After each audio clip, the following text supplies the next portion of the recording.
having more time to spend and reflect is something that Corona has brought to us. I thought, let's start some online workshops and get in touch with all of you around the world, and that will be a fabulous experience because we will share our thoughts. Your comments will be very, very helpful for me, and really a treasure, because I will be getting in touch with so many people, and I will be getting so much to reflect on. For online workshops, the first topic that I thought I would start with is boosting self-confidence. The famous German writer Goethe said, "Whatever you can do or dream you can, begin it. Boldness has genius, magic and power in it." Of course, very nice words, great words, said by a great philosopher, a great writer.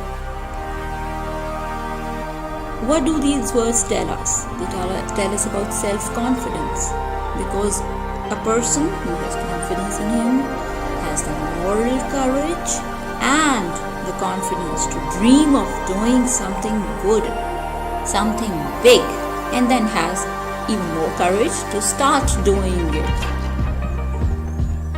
can spread that magic and genius around him. So the thing is, we should be able to channelize our energies in a positive manner. We should be able to think positively, to dream positively, to dream of big things as well, because we have a lot of capacity. We have been blessed with a lot of capacity inside us, and all of us, each one of us, can do great things. It's only that we are able to see beyond the ordinary, dream of big things, then start doing those big things also. Take the first plunge, take the initiative, set aside the fear of the unknown, and just go for it and see that the sky is not the limit actually.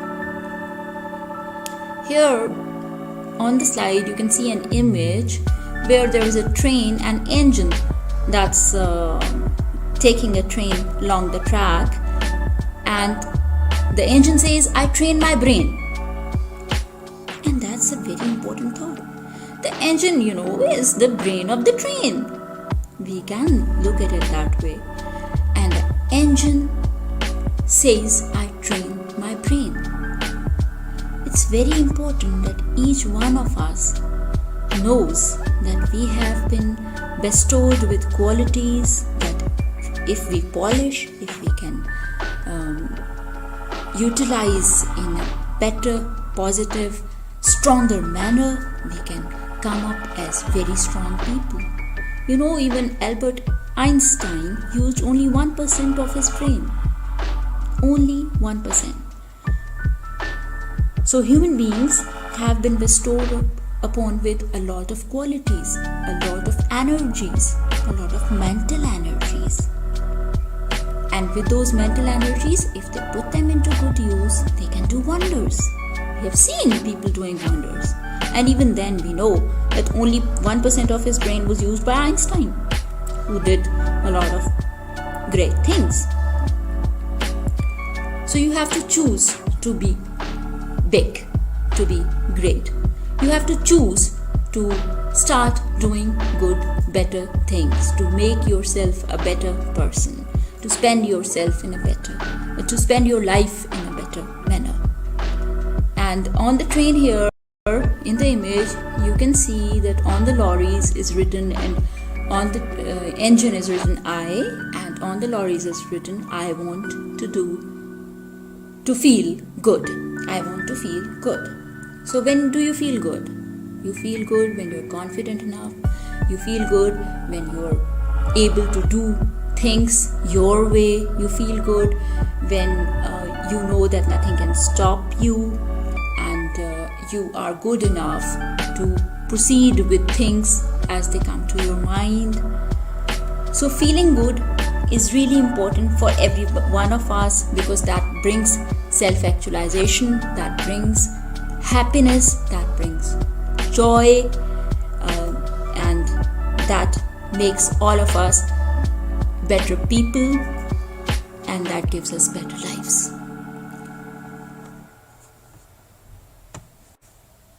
So we are actually discussing the game that goes on between being underconfident, self-confident, and overconfident. Just imagine there's a continuum, and on the continuum, at the left hand side, you see underconfidence, in the middle, you see self-confidence, and the right hand end, you see overconfidence.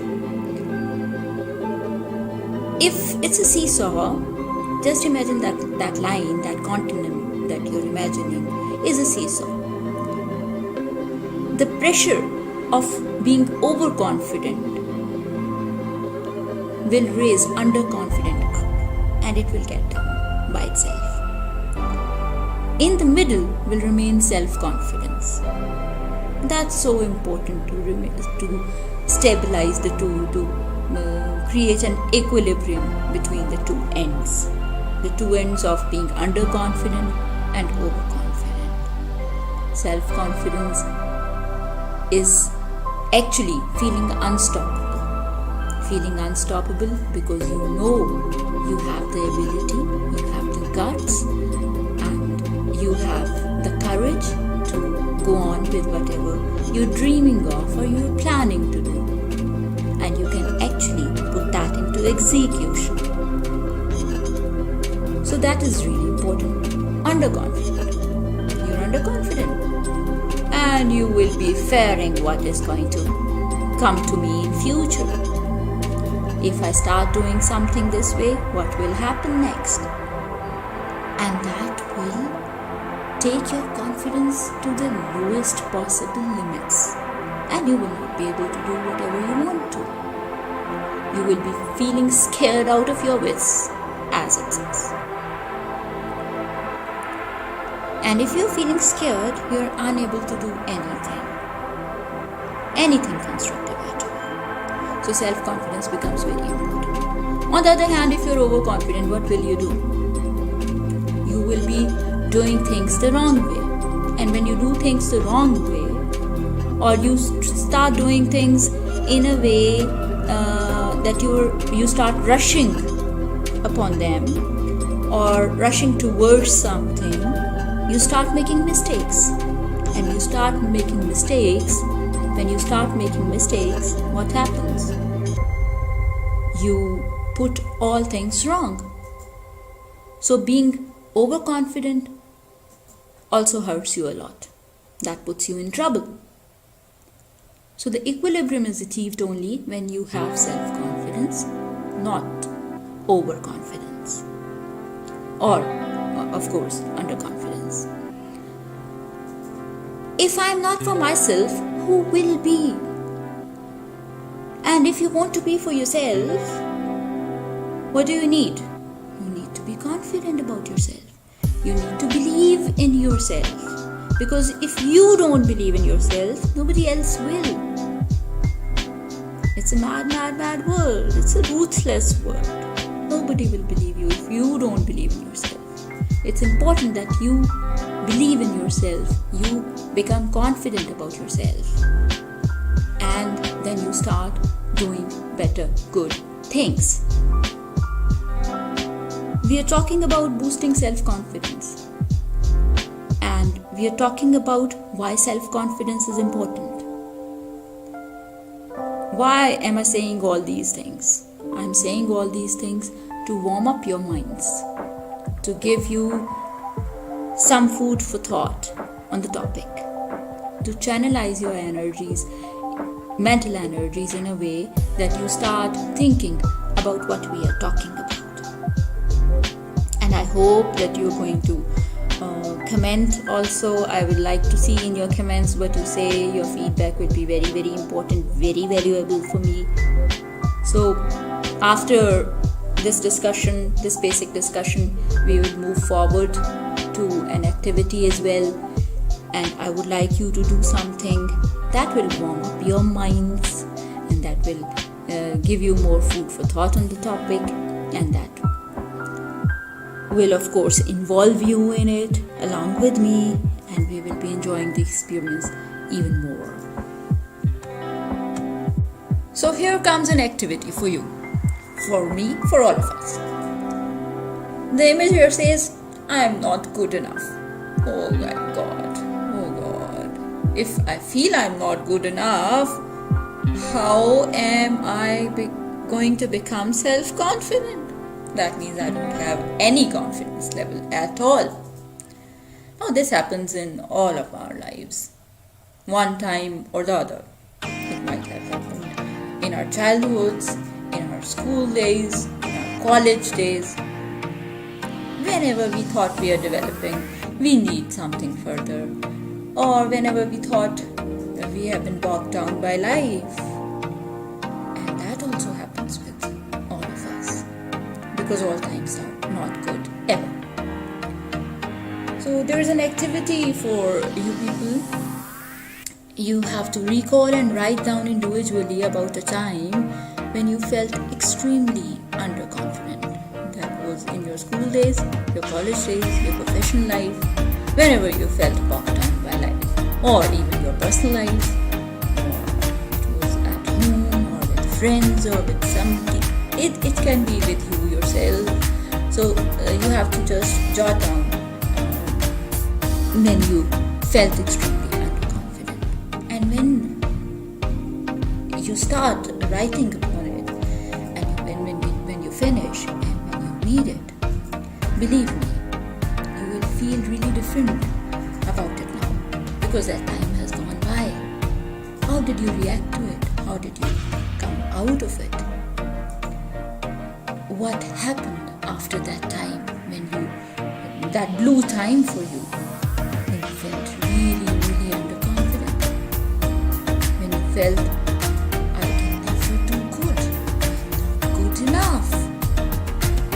So what happened? Did life stop for you? No, you went on. Life went on. Things had gone by. Have you become a stronger person? Or a weaker person? Or has life just dragged you? Or have you towed it? So all these things we need to evaluate about ourselves, and this activity will give you that margin to rethink about whatever has gone past, about that time when you felt really bad, and about how you took things, because life is how we make it for ourselves. How we, there is a saying, if life hands you lemons, make lemonade. So how many of us were able to make lemonade out of those lemons? How many of us were able to become stronger people? That is very important. That actually comes from the inner confidence that we have in ourselves. And that can be done with those of us also who don't have that confidence right now. But actually, they have been bestowed upon with that mental energy, with that inner energy that they can utilize. They just need to awaken that. And let's help all of us, let's help them awaken it. So you can turn off your audios or videos now, and you can start writing. And after you have written it, please reread it. Please rethink about how life has gone on after that, and you can share it, your experiences in the comments as well. And if you don't want to share it, you're most welcome. That is just an introspective activity that we will start with, and we will see where we stand now at this point in life with regard to self-confidence. So I believe all of you must have written down something about when you felt underconfident, and you must have also thought about what happened after that, how life went on, how things moved on. But I must say something very important to you right now. Love yourselves. Buddha, the magnificent, great Buddha, the very, very great reflector upon life. He said, "You yourself, as much as anybody in the entire universe, deserve your love and affection." Yes, it's very important that we give out love and affection to others, but what about ourselves? We must love ourselves. We must know how good we are. We must know the goodness inside us. We must know the real nice human beings that all of us are. If we know it, we will feel good about ourselves. And feeling good about yourself is something that gives the starting point to your real, actual life. Not survival, I'm saying life. Everybody survives. We have to live our lives. And when you have to live your lives, you have to feel good about yourself. There is where you start actually spending your life your way. And you become a very healthy person emotionally. Your personal wellness begins there. Your personal wellness begins when you start feeling good about yourself. Your life begins when you achieve that personal wellness. And that total wellness when you achieve it. What is that total wellness? It is your emotional wellness, plus your environmental wellness, plus your financial wellness, plus your mental wellness, plus your physical wellness, plus your spiritual wellness, plus your intellectual wellness, plus your social wellness, plus your occupational wellness. All these things, so many things summed up on this slide tell you how you become a really emotionally healthy person, a really intellectually healthy person. How do you foster your good relationships with others? When you are emotionally, you achieve emotional wellness. The environment that surrounds you, that people that you interact with, nature that you interact with, they all have to be kind towards you. They all have to be good. They all have to be well. They all have to have that level of wellness so that you really feel good about yourself, so that you really feel good about living in those circumstances and environment. Then your financial wellness and your occupational wellness, they are also very important because they give you self-actualization. When you are financially able to afford your life in a proper way, and by a proper way, when I'm saying a proper way, I don't mean that I would sit in a limousine and go around Europe. No. That I just mean that I can afford a conveyance probably, or if I'm satisfied with it, I can just afford to use a tram. So your satisfaction level is actually very important. You just have to be satisfied with your life. You have to be contented with it. And that will create an equilibrium between your occupational and financial wellness. That will lead to your mental wellness and your physical wellness. If you're psychologically strong and well, you will be physically strong as well. And that will lead to your intellectual and social wellness, and eventually to your spiritual wellness. So, personal wellness is where feeling good about life begins, and because if you are actually feeling good about all these things that we just discussed, you are a happy person, or you are on the road to happiness. So your activity, your brainstorming about the topic starts here, and I would like you to like and and share this video if you really liked it, and I would like you to subscribe also, so that the next part of this boosting self-confidence workshop comes in, you're the first one to receive it. And this was the first part. Soon I will be uploading the second part for you people, so please do subscribe as well. Thank you. Hello everyone, welcome to the second part of the online workshop on boosting self-confidence. This is going to be the second part. We discussed in the first part how self-confidence is very important, how in the continuum we find self-confidence, underconfidence and overconfidence, and how equilibrium and balance in life can only be achieved with self-confidence.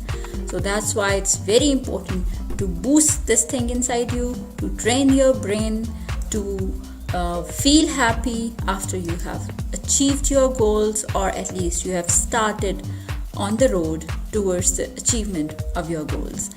When you feel that you can accomplish something that you want to, and you start doing it, you start feeling good.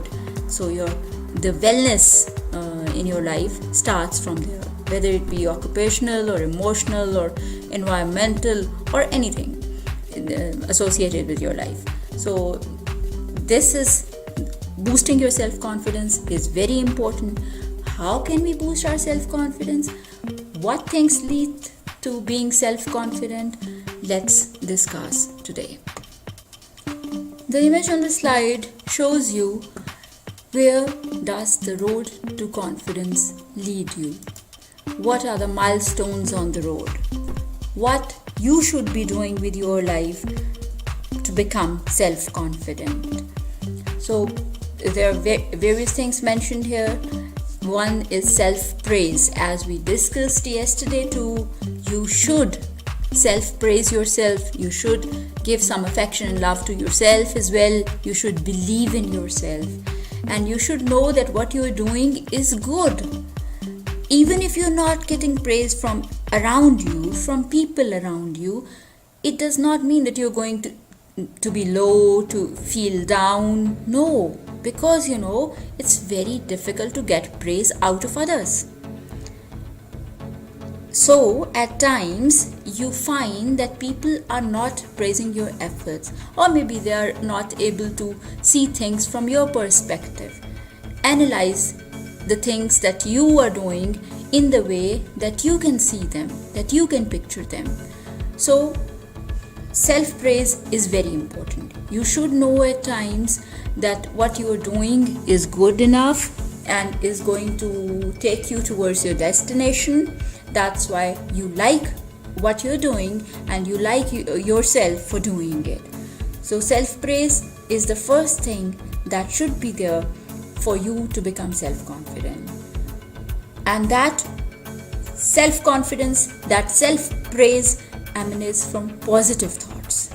If you become negative about what you are doing, if you think that what other people are pointing at or they're trying to offer their critique on is all good and they are thinking right and you're not, you become negative about what you're doing, and that drowns your self-confidence. That's why it's very important that you keep your thoughts positive. You have analyzed the situation before starting on with what you are doing, and you can go on with it in a very positive manner, in a very thoughtful manner, and also believing that what you are doing is right, and that everybody around the world cannot understand it from the perspective that you are looking at it with. So it's very important. Your thoughts should be positive. You should have self-praise, and you should have well-defined goals. Because once, just imagine, you have a plan. Your circumstances are different than the circumstances of other people around you. They can never match. You don't have the same lives. You don't have the same circumstances. You don't have the same environment. You don't have the same financial conditions. You don't have the same family matters. Everything differs from the other person. You don't have the same mental capacities.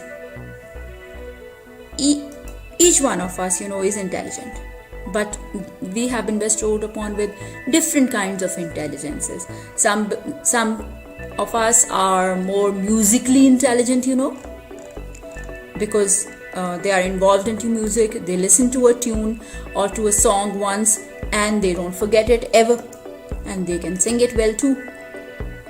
Some are mathematically intelligent. They're very good at maths, unlike me, and some are literary intelligent. They are very vocal, eloquent in their speech, in their communication. So there are different intelligences that different people have. There are many others also, of course, that I have not mentioned here. Because we are all different from each other, because we have been created that way by our Lord, we also have different style of moving along things, of doing things, of moving along with things. So because we have different ways of doing the same thing, it's not necessary that the other person sees our perspective the same way that we do. And it's not necessary that he understands the things totally in our manner, in our way. That's why when you have a well-defined goal and you have made a plan of how to do it, how to achieve your goal, how to go to your destination, and that means you have your own plan in your own way of doing it. So believe in it then. Keep your thoughts positive. Praise yourself for what you have planned and what you're going to do, and go along it. That gives you confidence. That also at times doesn't mean that you don't listen to others at all. Listening to others, keeping their suggestions open and welcome is also very important, because you can analyze those suggestions also and your plan also in the light of those suggestions. Sometimes you might try to change your plan a bit because you think that some suggestion is really very good. So don't be overconfident about yourself. Keep the suggestion box always open, and of course analyze things and then move along. One other thing that you must do is managing stress and anxiety, because at times when we are working on a certain project or we are working on a certain facet of our life, anxiety and stress may pass our way. Things always do not move as per our plans. So that's why we become anxious. We can become anxious and we can become stressful. So you have to manage that stress, that anxiety as well. The different ways of managing stress that we will also dilate upon in another online workshop soon. But to be short, managing stress and anxiety can be done in different manners by different people. Whatever, you can go out for a walk probably, or you can exercise, you can do yoga, you can eat your favorite food, and you can have a cup of coffee as well.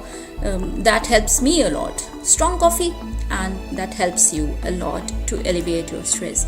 So whatever helps you, you can go in for it. You can go in to the kitchen and cook something for you. That's also at times elevates stress in different people.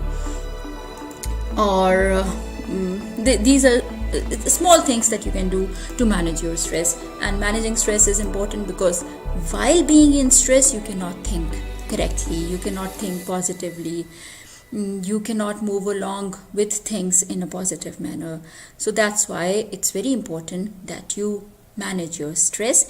And as you're managing your stress, as you're dealing with people around you, as you're dealing with their criticism that seems very negative to you, but you must understand they don't understand things the way you understand them in a particular project probably, or whatever thing you have taken up. So you have to be assertive as well about your thoughts, about your perspective. You have to be assertive, you have to take a stand, because for good management, being assertive is very important. For if a person doesn't have the skill of being assertive, of being strong enough, of knowing that this is something that I'm doing my way and this is the right way and I must go on with it and it is going to benefit me, he has to be assertive, or she has to be assertive about it. She has to be, or he has to be emphatic about it, because if they are not emphatic and assertive, there will be many hurdles in their ways. People will cut their ways because they think that probably this person is going to harm himself or herself, going along with his or her plan, the way she or he is doing it. So they will try to hamper their progress in that manner. So you have to be assertive, you have to welcome suggestions, you have to manage your stress, you have to analyze things, and then you have to be assertive about your actions.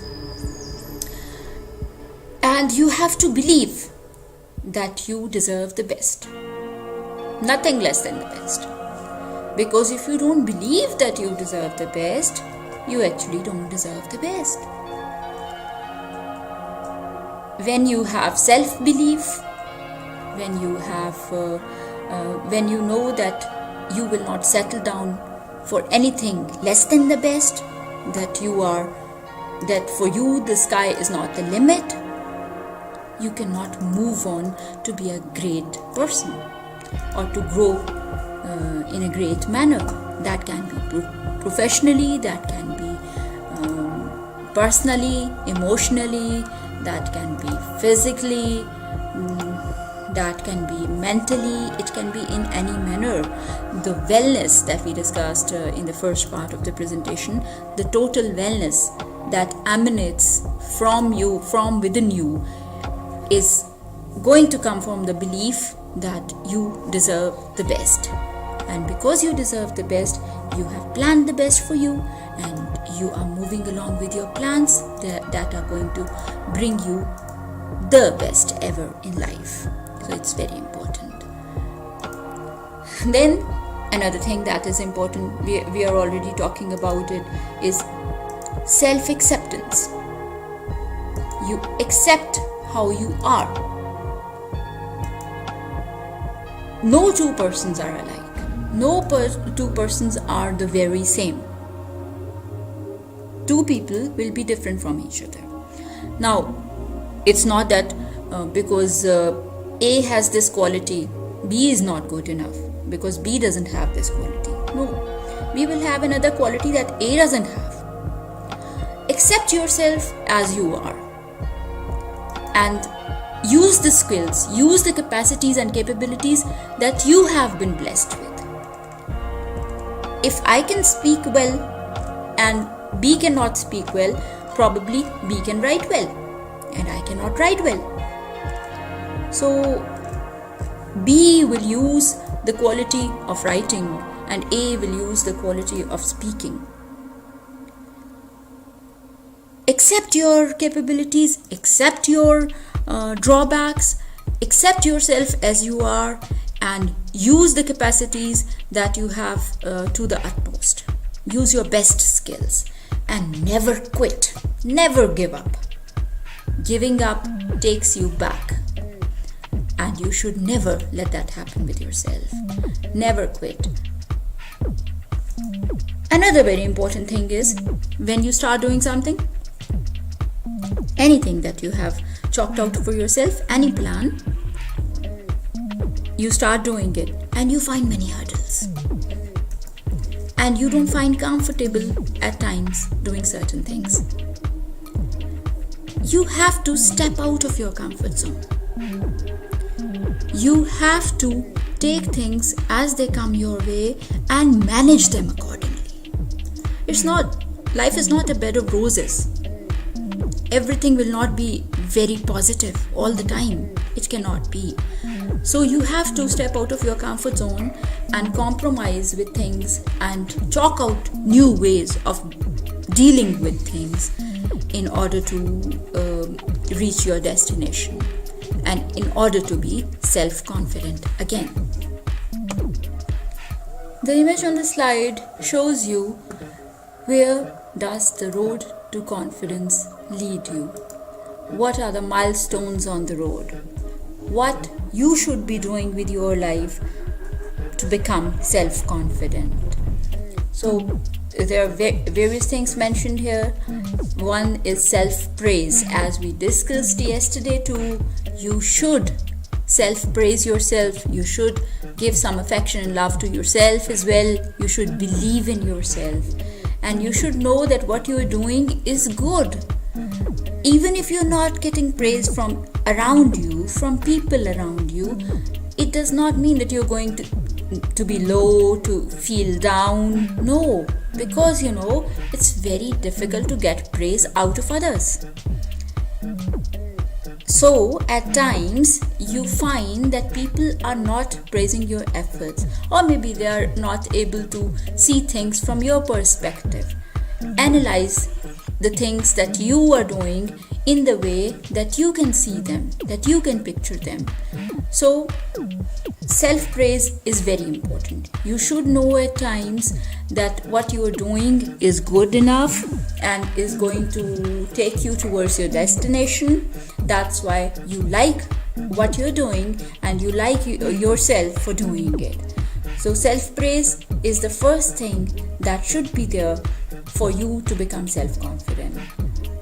And that self-confidence, that self-praise emanates from positive thoughts. If you become negative about what you are doing, if you think that what other people are pointing at or they're trying to offer their critique on is all good and they are thinking right and you're not, you become negative about what you're doing, and that drowns your self-confidence.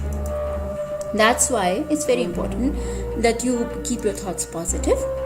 You have analyzed the situation before starting on with what you are doing, and you can go on with it in a very positive manner, in a very thoughtful manner, and also believing that what you are doing is right and that everybody around the world cannot understand it from the perspective that you are looking at it with. So it's very important. Your thoughts should be positive. You should have self-praise and you should have well-defined goals.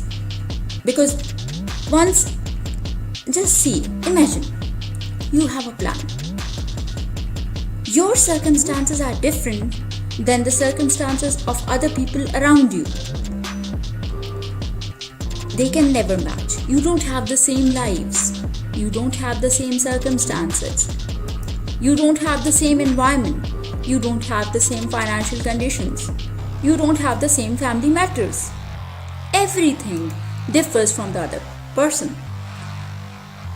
You don't have the same mental capacities. Each one of us, is intelligent. But we have been bestowed upon with different kinds of intelligences. Some of us are more musically intelligent, because they are involved into music. They listen to a tune or to a song once and they don't forget it ever, and they can sing it well too. Some are mathematically intelligent. They're very good at maths, unlike me, and some are literary intelligent. They are very vocal, eloquent in their speech, in their communication. So there are different intelligences that different people have. There are many others also, of course, that I have not mentioned here. Because we are all different from each other, because we have been created that way by our Lord, we also have different style of moving along things, of doing things, of moving along with things. So because we have different ways of doing the same thing, it's not necessary that the other person sees our perspective the same way that we do. And it's not necessary that he understands the things totally in our manner, in our way. That's why when you have a well-defined goal and you have made a plan of how to do it, how to achieve your goal, how to go to your destination, and that means you have your own plan in your own way of doing it. So believe in it then. Keep your thoughts positive. Praise yourself for what you have planned and what you're going to do, and go along it. That gives you confidence.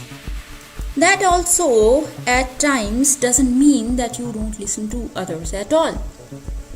Listening to others, keeping their suggestions open and welcome is also very important, because you can analyze those suggestions also and your plan also in the light of those suggestions. Sometimes you might try to change your plan a bit because you think that some suggestion is really very good.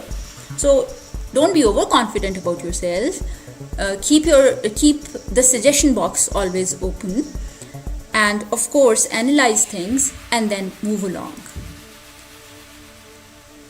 One other thing that you must do is managing stress and anxiety, because at times when we are working on a certain project or we are working on a certain facet of our life, anxiety and stress may pass our way. Things always do not move as per our plans.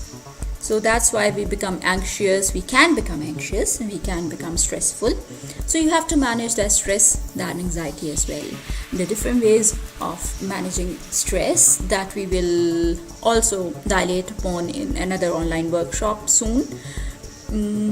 But to be short, managing stress and anxiety can be done in different manners by different people.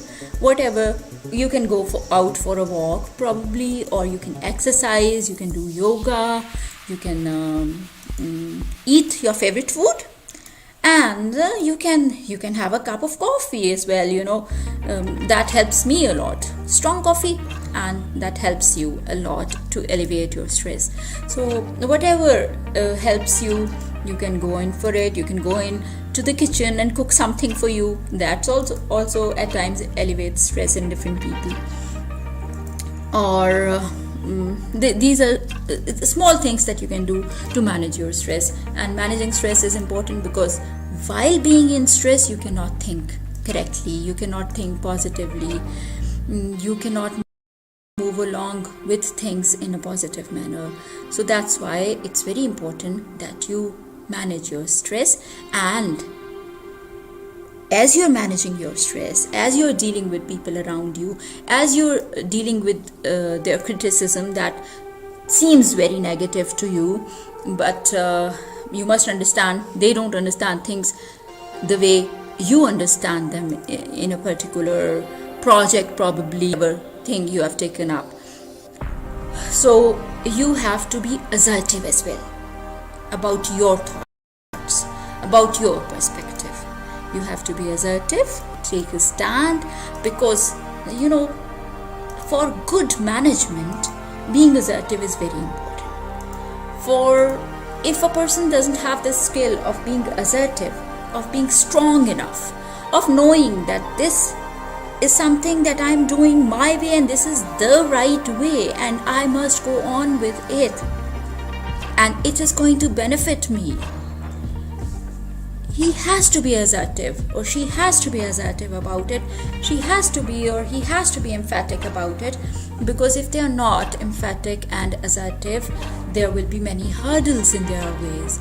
People will cut their ways because they think that probably this person is going to harm himself or herself going along with his or her plan, the way she or he is doing it. So they will try to hamper their progress in that manner. So you have to be assertive, you have to welcome suggestions, you have to manage your stress, you have to analyze things, and then you have to be assertive about your actions. And you have to believe that you deserve the best, nothing less than the best. Because if you don't believe that you deserve the best, you actually don't deserve the best. When you have self-belief, when you know that you will not settle down for anything less than the best, that for you the sky is not the limit, you cannot move on to be a great person or to grow in a great manner. That can be professionally, that can be personally, emotionally, that can be physically, that can be mentally, it can be in any manner. The wellness that we discussed in the first part of the presentation, the total wellness that emanates from you, from within you, is going to come from the belief that you deserve the best. And because you deserve the best, you have planned the best for you, and you are moving along with your plans that are going to bring you the best ever in life. So it's very important.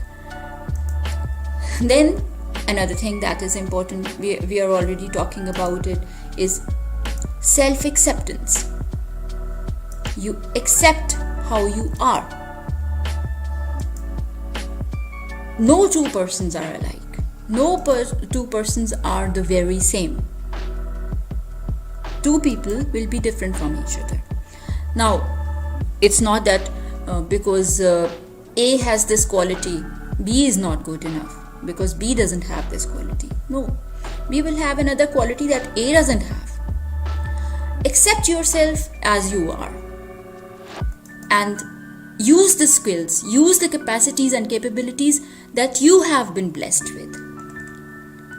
If I can speak well and B cannot speak well, probably B can write well and I cannot write well.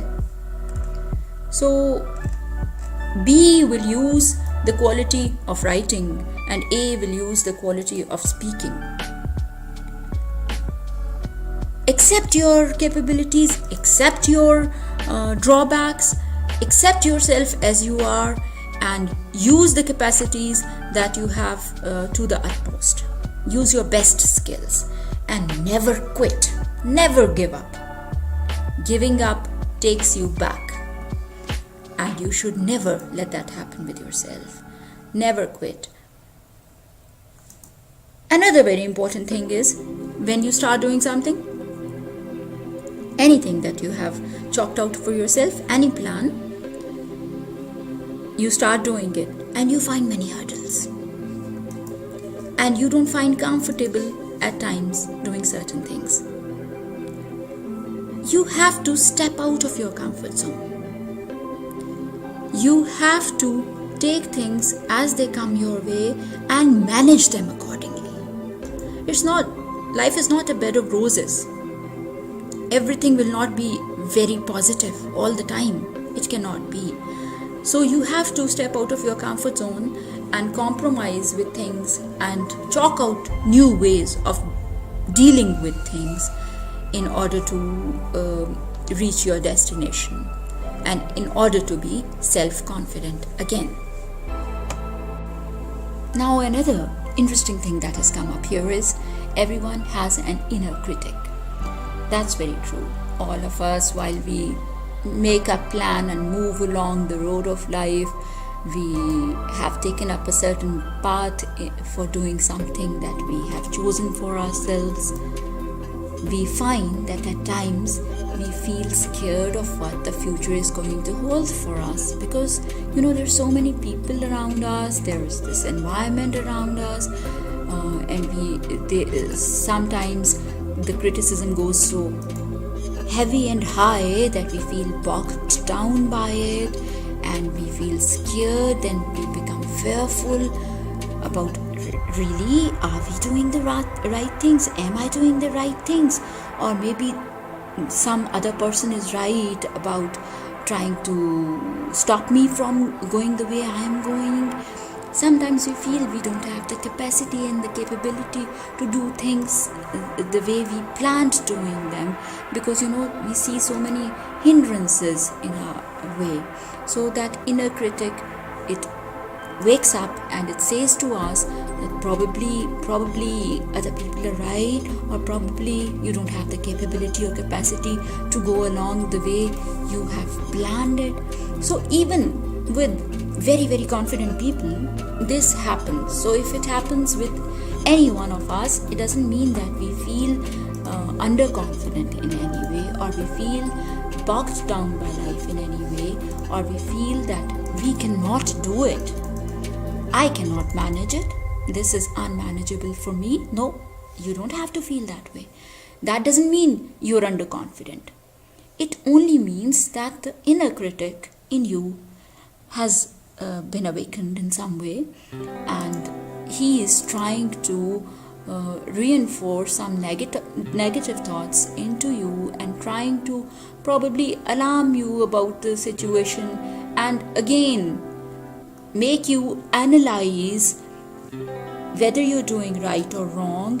And if you think again in a positive manner that no, what you're doing is right and you need to go along it, probably choose another channel, or probably refocus on how you're doing things. But that doesn't really mean you need to stop, and that doesn't really mean that you are underconfident.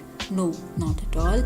It is just your inner critic, and you have to deal with it. You have to analyze things once again, and you have to just go on. Be self-confident. No need to become underconfident because you have been bogged down by certain circumstances or people or things in life. So this was the second part of this Boosting Self-Confidence workshop. Please subscribe the channel to get the third part, to become the first one to get the third part. And please like and share the video as well. See you next time in the third part of the same presentation. Hello dear viewers, dear subscribers. You must have got the third part of the online workshop on boosting self-confidence. This is the third part of the same workshop that we have been going on with since the last two videos, training videos.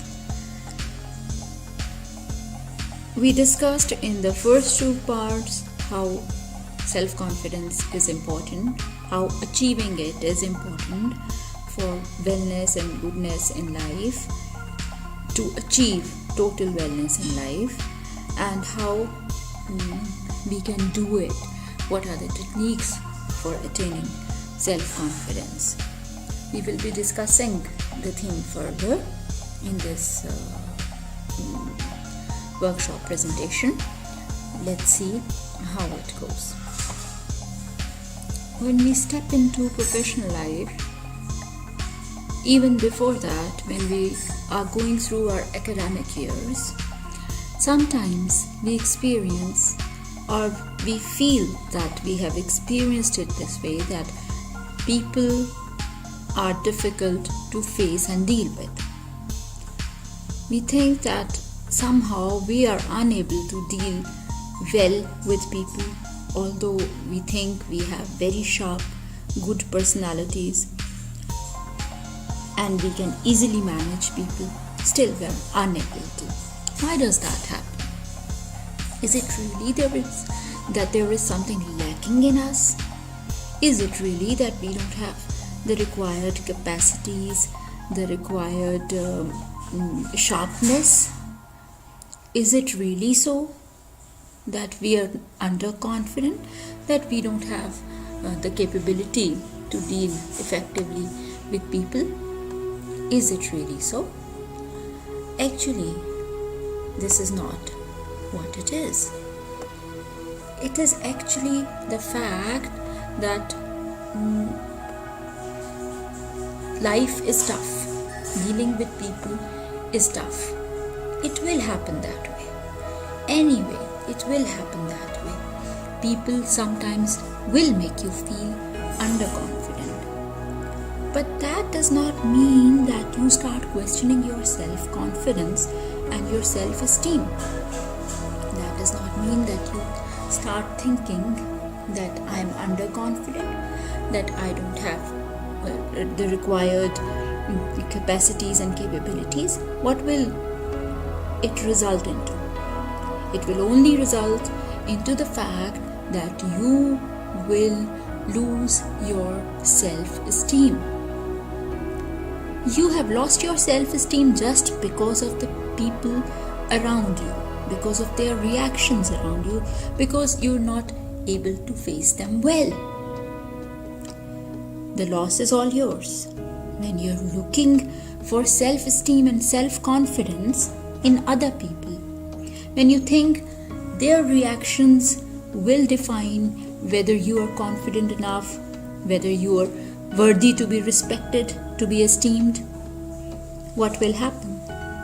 You will be rated at a very low grade, because it's very, very easy to point at others, to criticize others, to criticize anything, to point at anything. But to be able to do something in a good manner or properly is very difficult.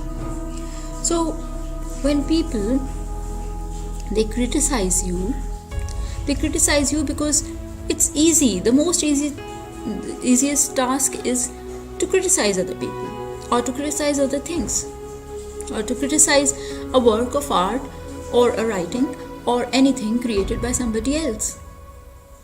It's difficult to create yourself. It's easy to criticize somebody else's creation. So people will not give you self-esteem. People will not give you self-confidence. It will be very rare that you experience that. So if you face hurdles in facing people, if you find it difficult to manage people, it does not at all mean that you lower your self-esteem or self-confidence. Because if you do that, you lose your happiness. You lose the real meaning of life that you are living for. Dr. Nathaniel Brander said, "The tragedy is that so many people look for self-confidence and self-respect everywhere except within themselves, and so they fail in their search." Dr. Nathaniel Brander is a psychotherapist and writer best known today for his work in the psychology of self-esteem. So you see, the point that we were discussing, this quotation validates that point. It's important that you keep your self-esteem and self-respect up in your own eyes. Don't look at yourself through the eyes of other people. Now there is something very important that we need to discuss here, and that is your thought process, your mental health, your perception about yourself, your real perception about yourself, how you really look at yourself. That is translated in your mind as your thoughts, and those thoughts are communicated as your body language, as your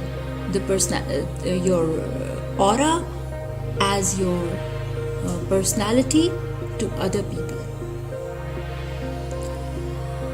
That is translated as your behavior, as your perception of life, as your words, as what is going on in your mind to the receivers.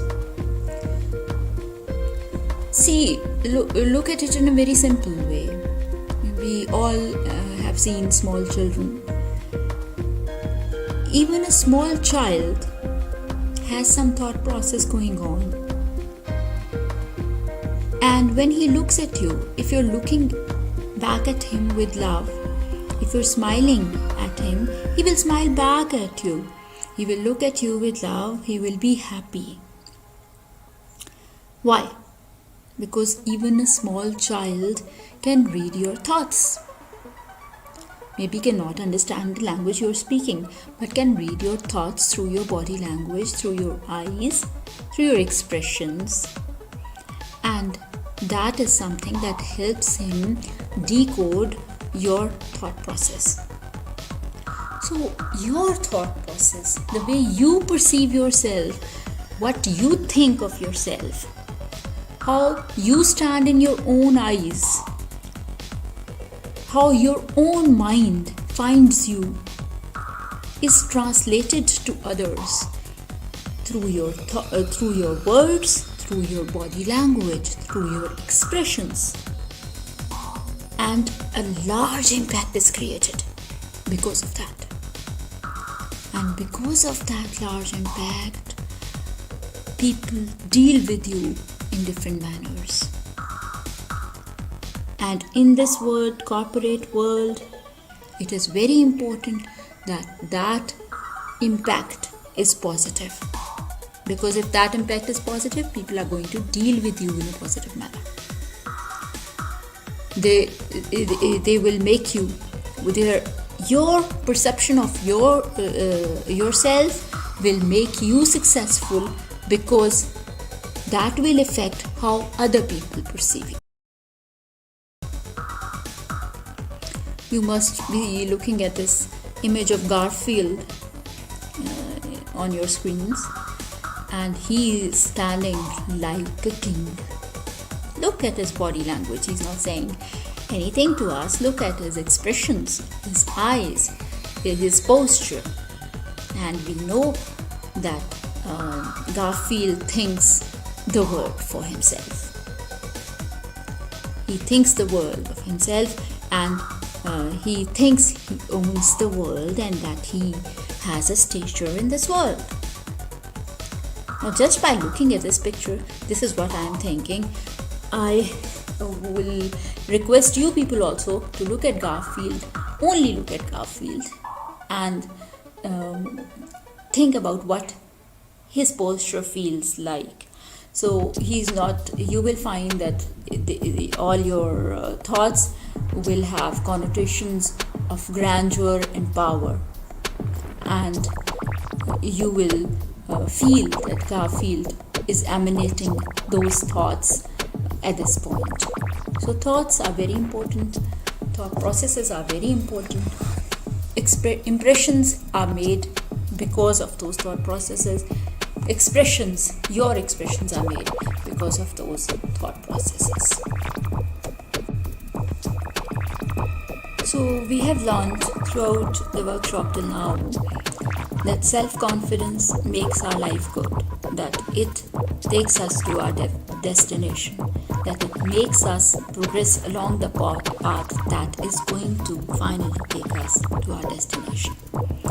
Self-confidence is very important, and if we keep getting a healthy dose of self-confidence continuously, of course it's going to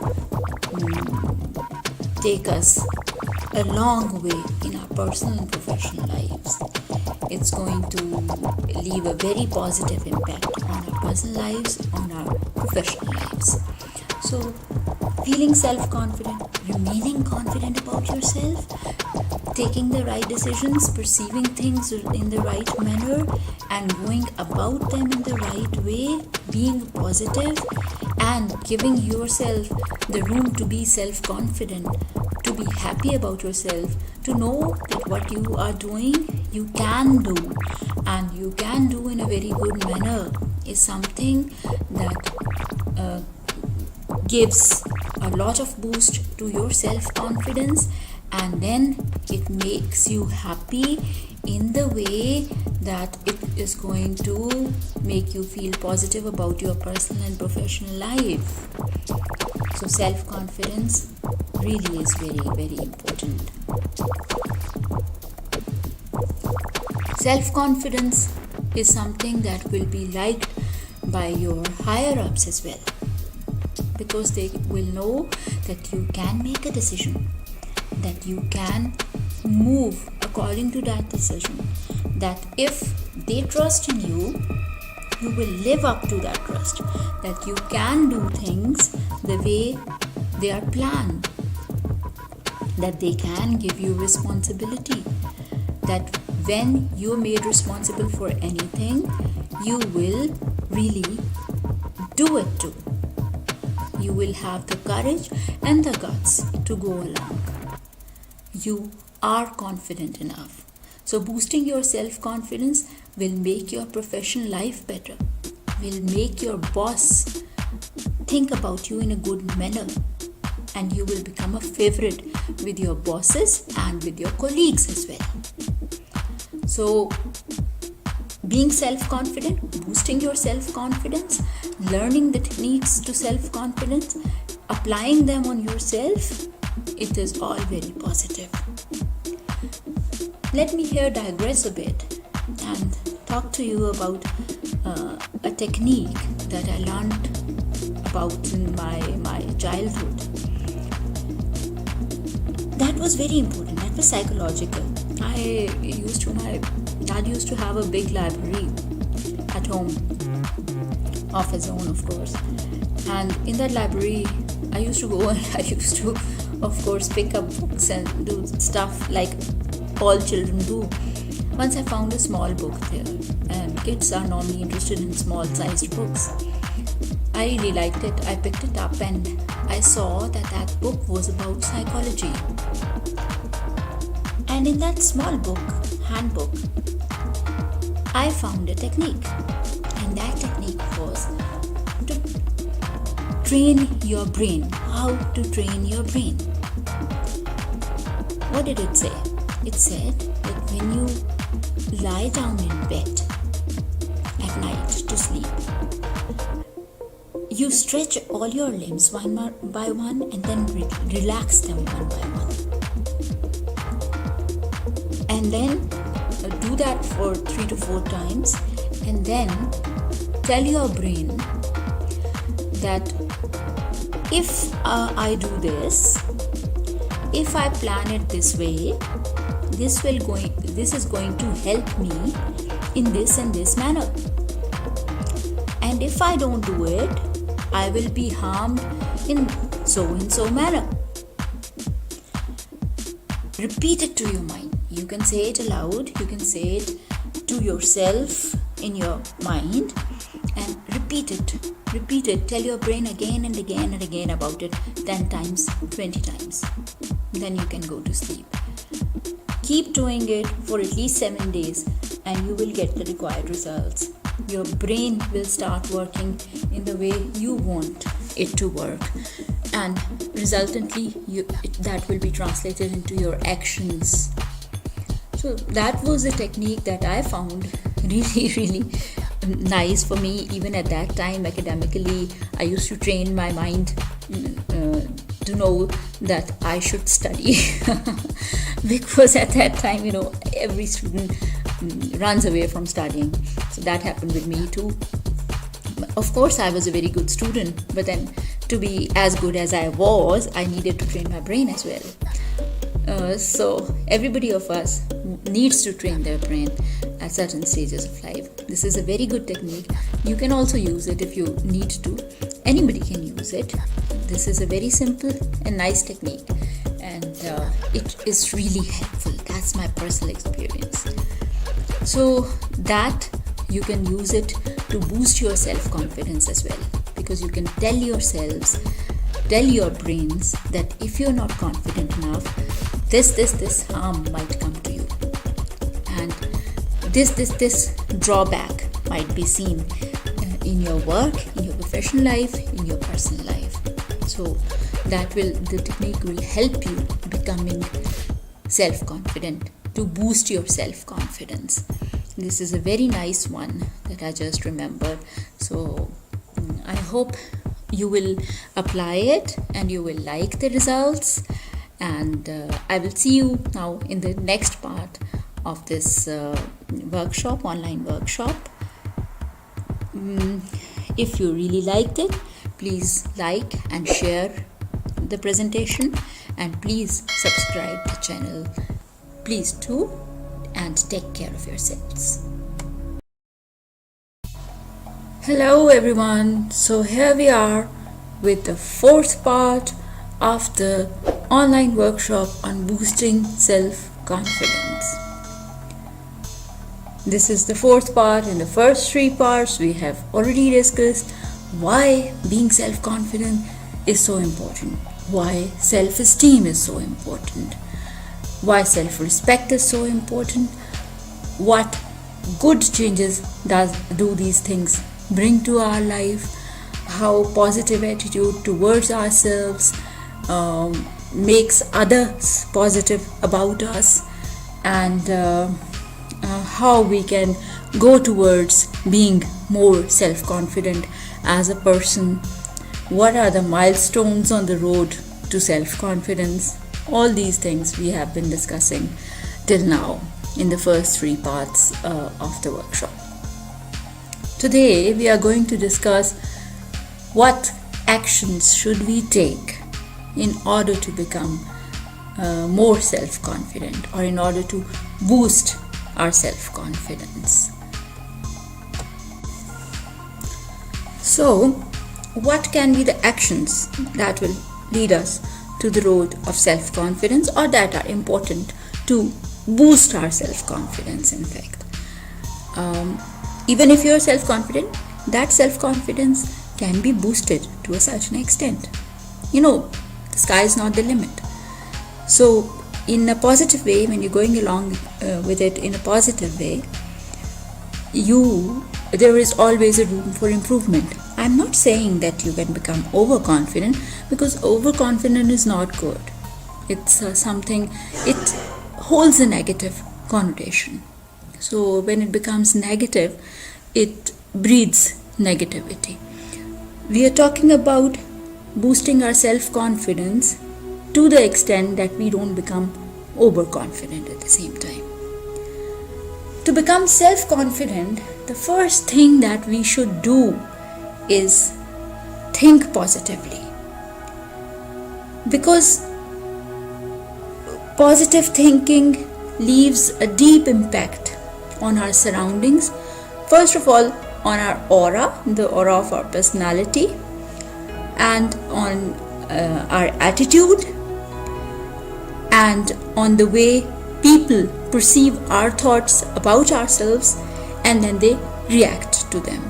This is something that we discussed in the last part of the workshop as well, and this is something that is very, very important, because if you have a positive attitude about yourself, if you have self-respect, if you have self-esteem, if you have self-confidence, then others will know that from your body language, from your expressions, from the way you deliver yourself, and they will be giving you respect accordingly.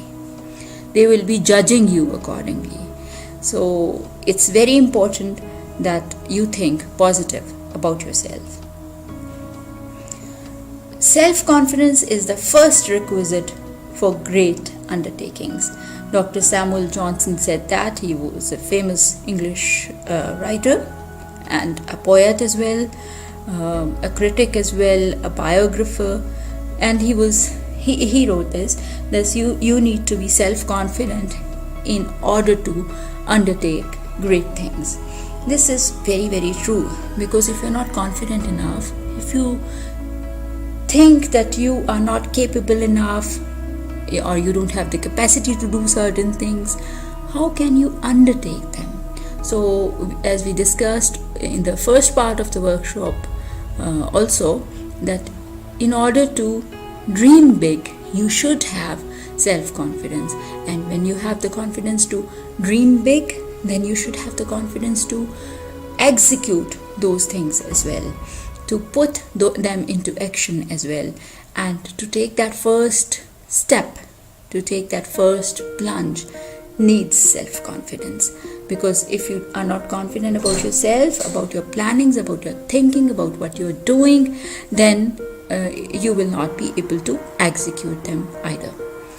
So self-confidence, positive thinking, they go hand in hand, and they also go hand in hand with killing negative thoughts and negative impressions on others about yourself, and negative attitude of other people towards you.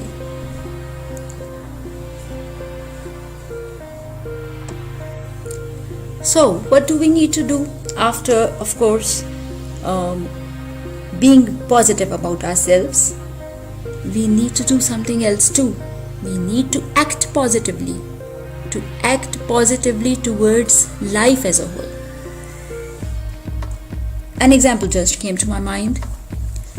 There is a glass of water. There is a glass which has half, say, water in it. There are two people, A and B.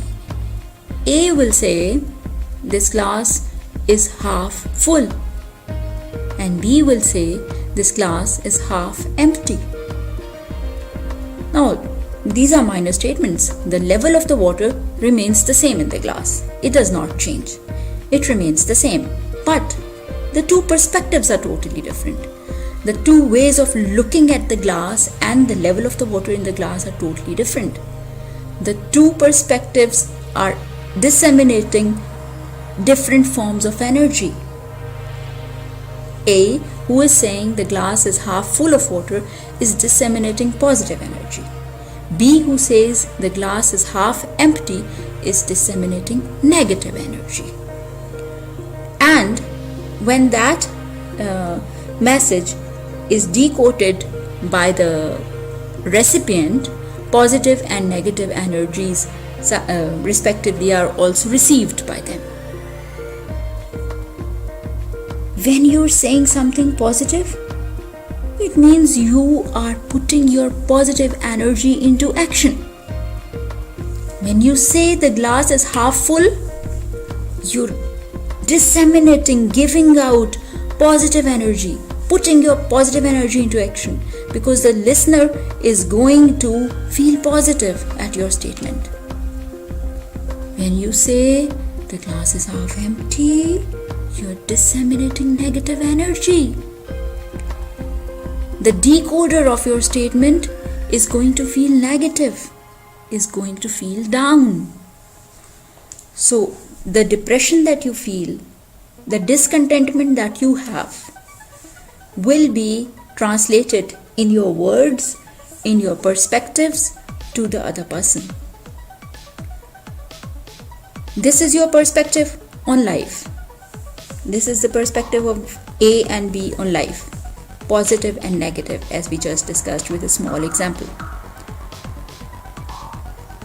You have to be positive about life, because if you are positive, you will disseminate positive energy.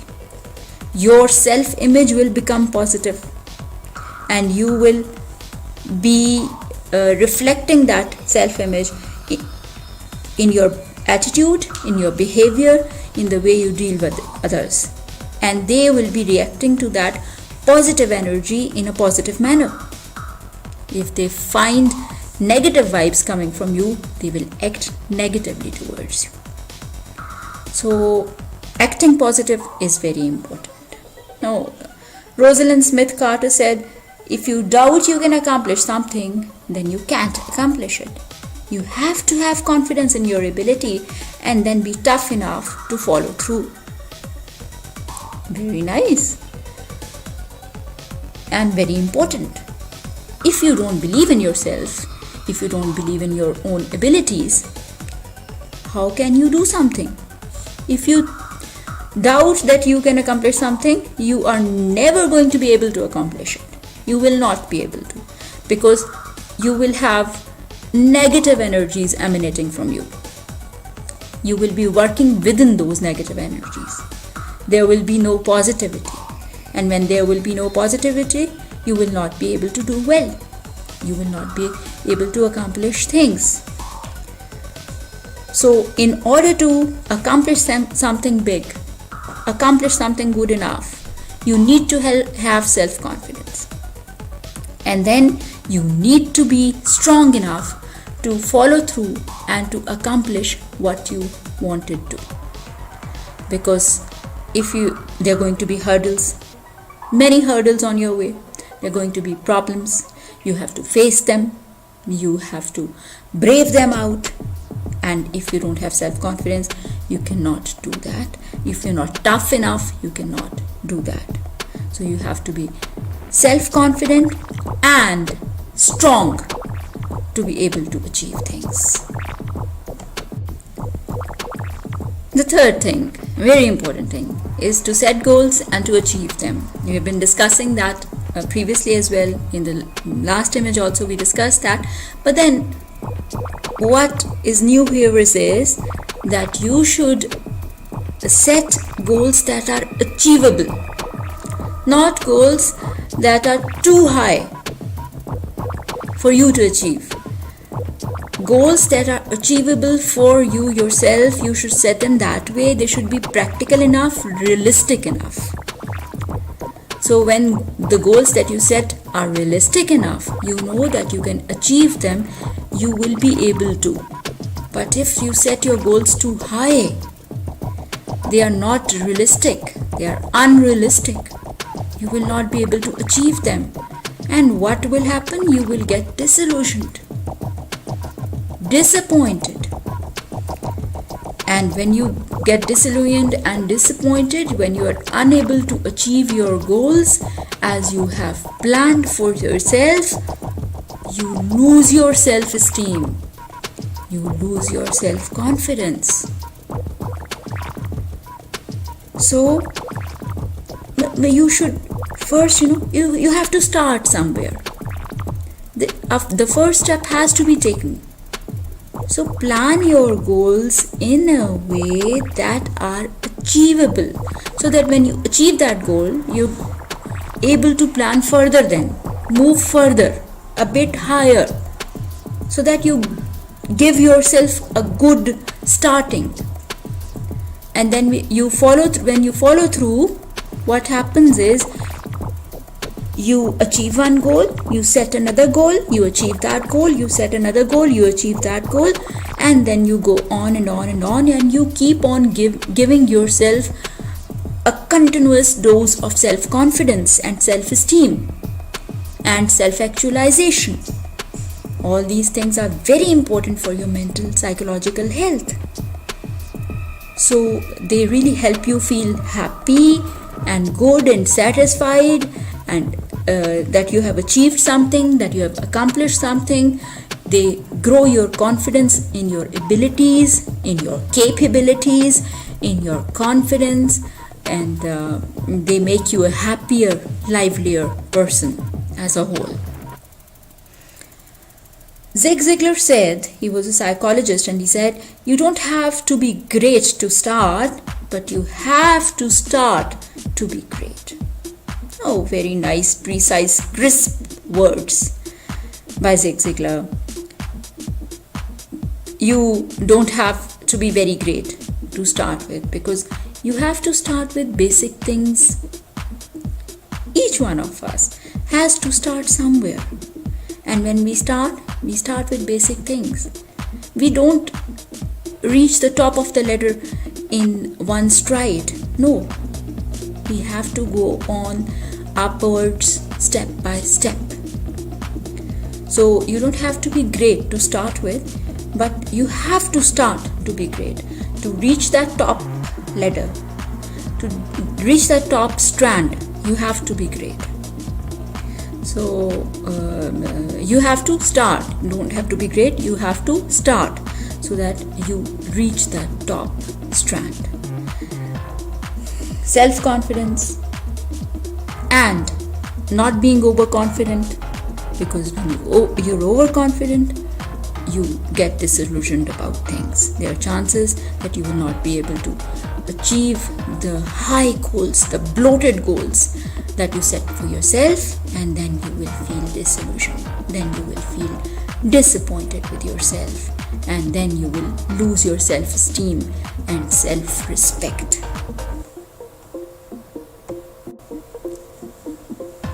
So after discussing all these points for becoming self-confident, the actions that we need to take, how we need to act, and how we need to keep ourselves from becoming overconfident.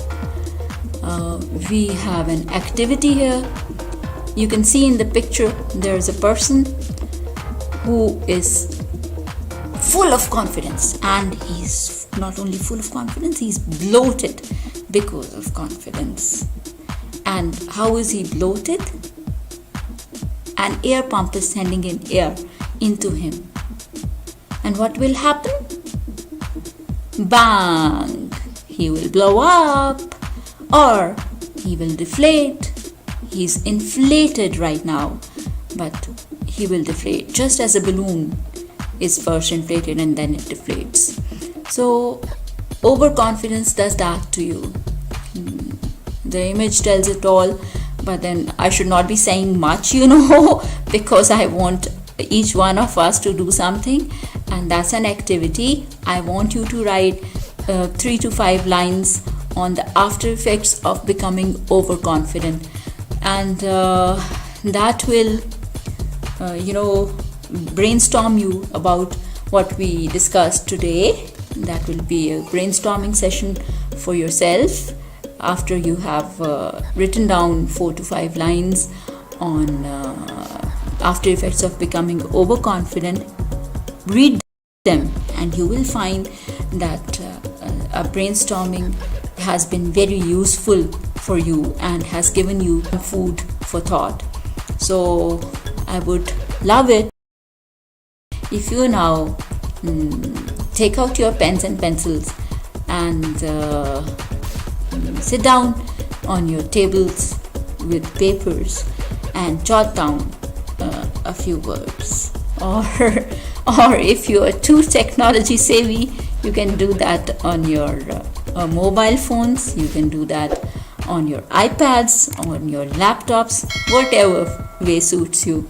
Go about it and think what we have been discussing, and think why overconfidence can be harmful for us.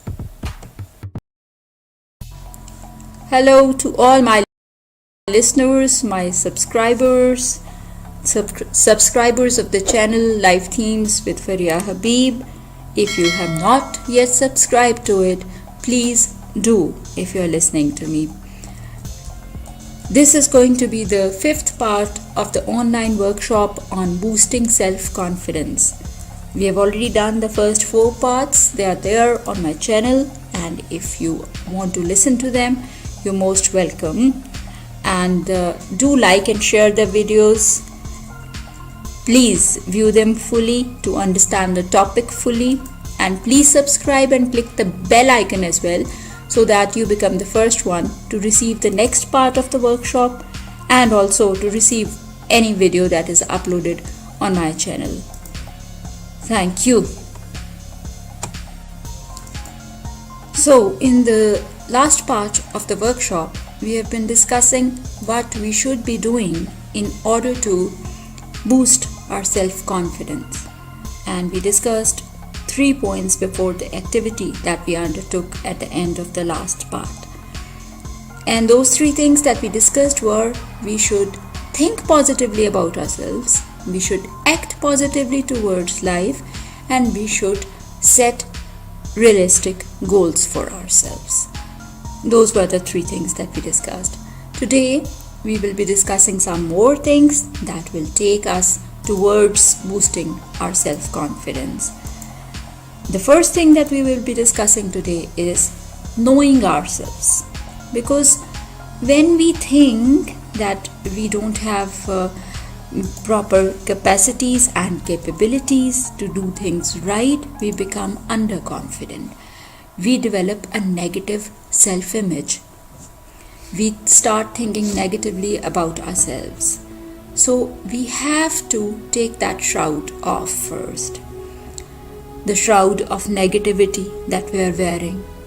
Because our thoughts, when we think that we are not able to cope with things properly, when we develop a negative self-image, that negativity enshrouds us.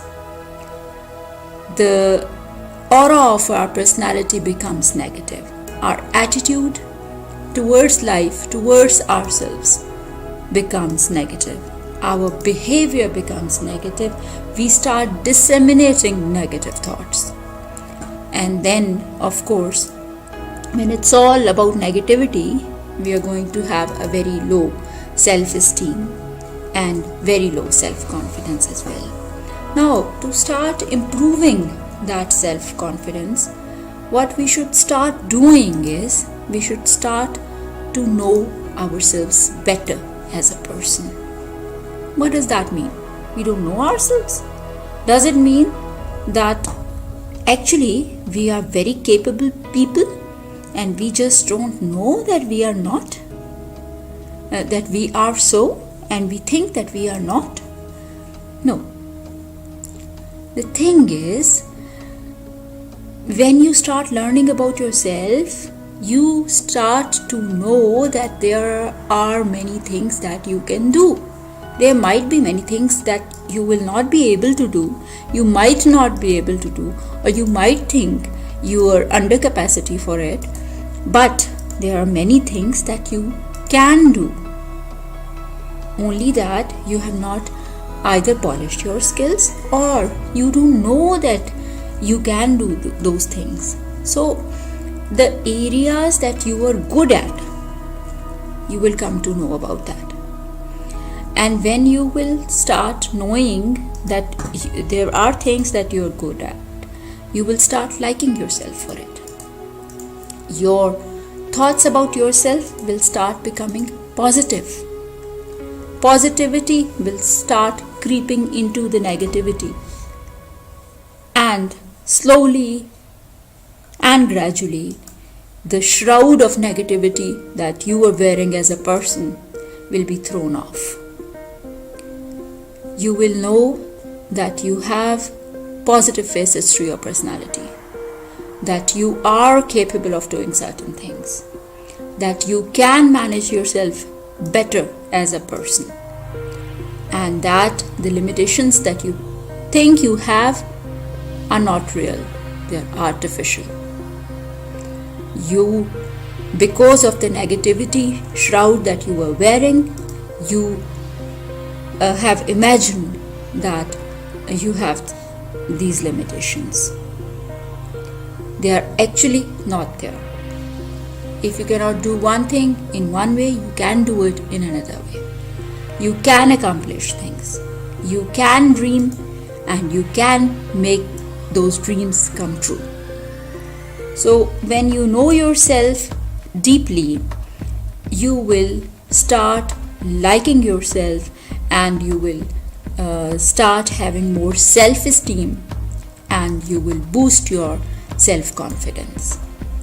So it's knowing yourself in a better manner, thinking positively about yourself, also knowing yourself in a positive manner, meaning that knowing whether your limitations, the things that you think are your limitations, are real or false, will take you eventually towards boosting your self-confidence, towards achieving self-respect.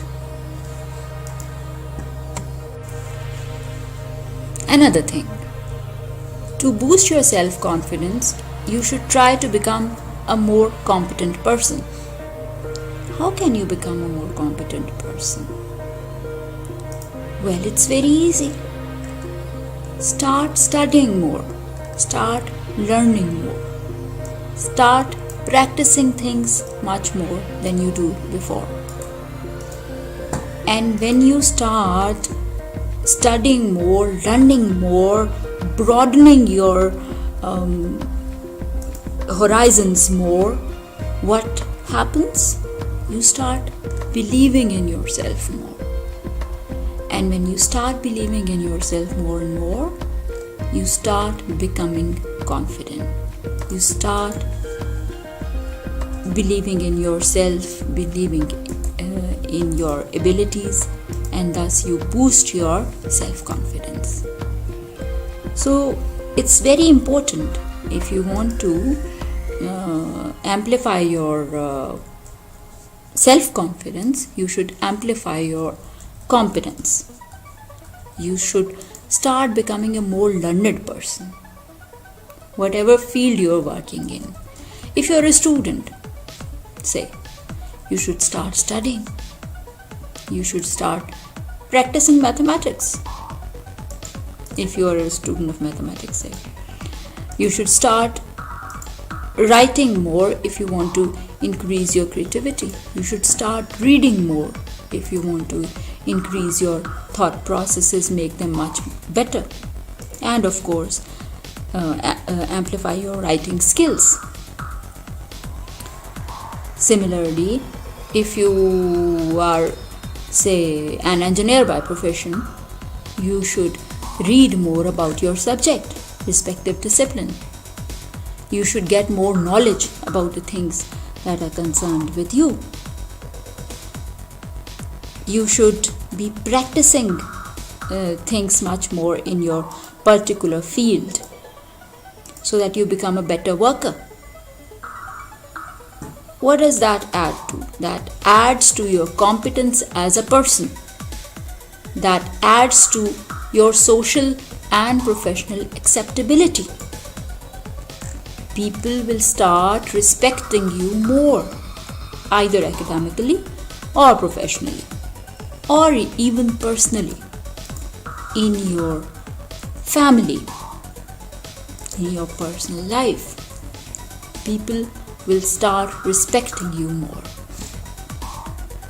So your worth increases as a person on all the horizons, whether that be your personal horizon, your professional horizon, your academic horizon.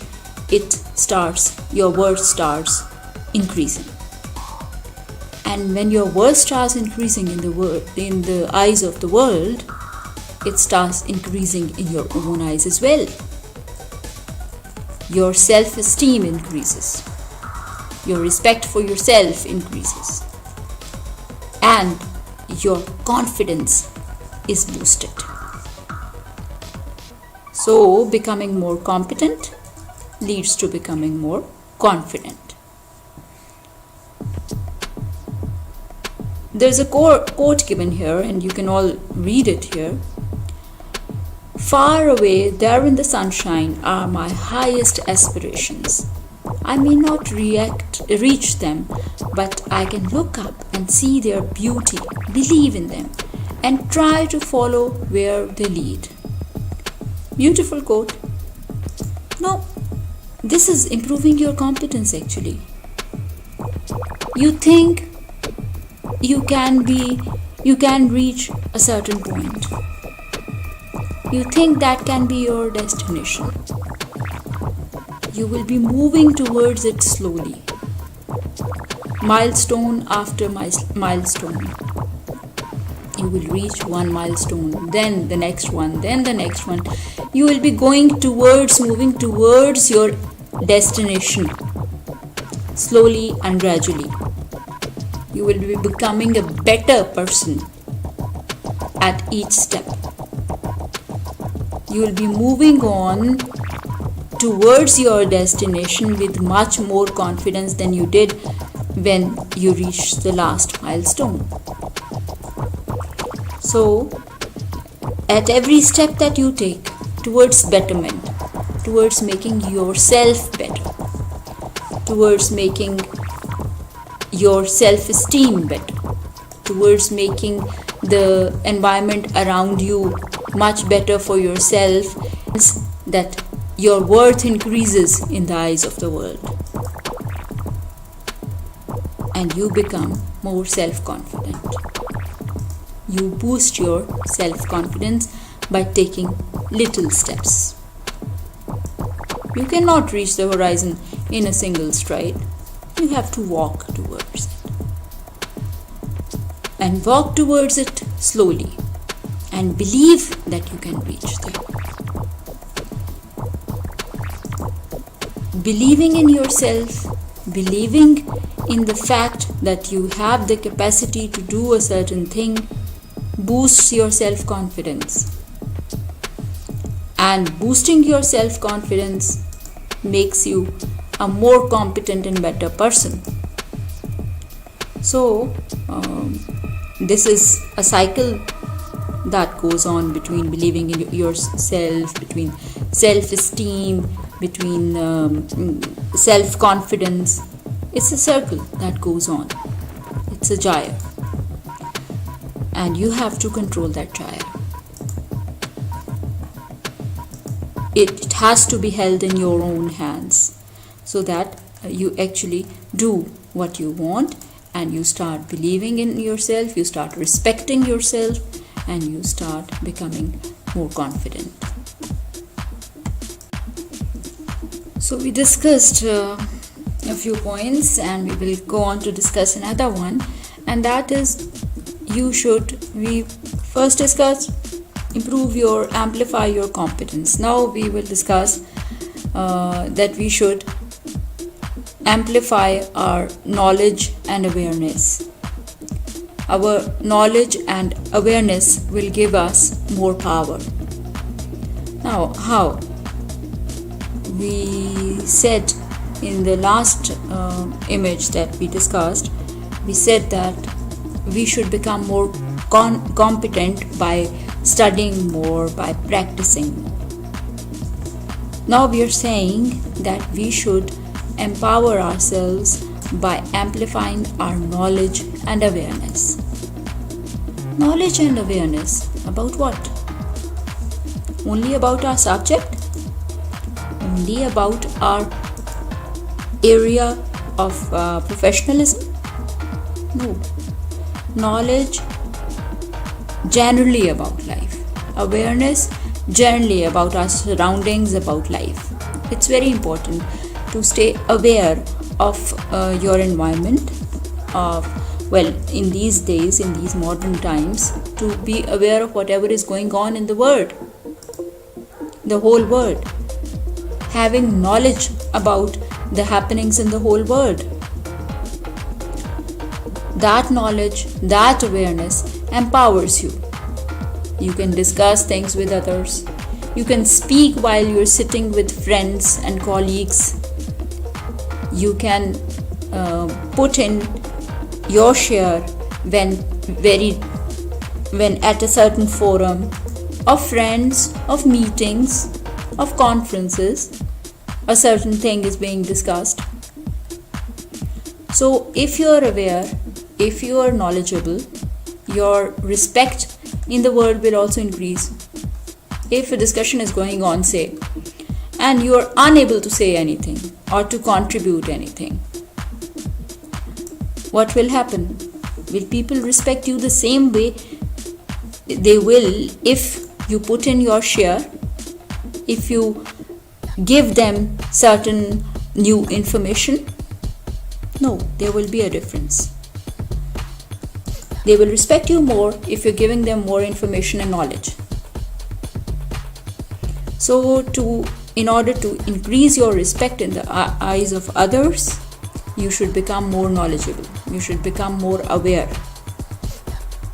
And when you become a person who is well liked and respected by others, your self-esteem also increases. Your self-respect increases, and as a result, your self-confidence increases. So, your knowledge and your awareness, they give you power that way. They empower you. Next point. Compliment other people. Wow, what does that mean? Complimenting other people will make you more confident? Why? Why should you be complimenting other people for the good things they have? How can that increase your self-confidence? Well, that means when you're complimenting other people, it means you are a positive person. And you have a positive attitude towards life, and you act positively as well. You can appreciate the goodness in others. And when you are doing that, you're actually bringing out the goodness in you. Indirectly. Your image that goes out to the world becomes positive. People know that you are a positive person, and you are able to appreciate positivity in other people as well. And indirectly, you're increasing your respect in the eyes of others. You are improving your image in the eyes of others, and thus, again indirectly, you are helping yourself boost your self-confidence, boost your self-respect. So you should not be engaged in backstabbing and leg pulling. You should not think rather that by backstabbing and leg pulling you are going to hurt somebody else and that will create a space for you. No.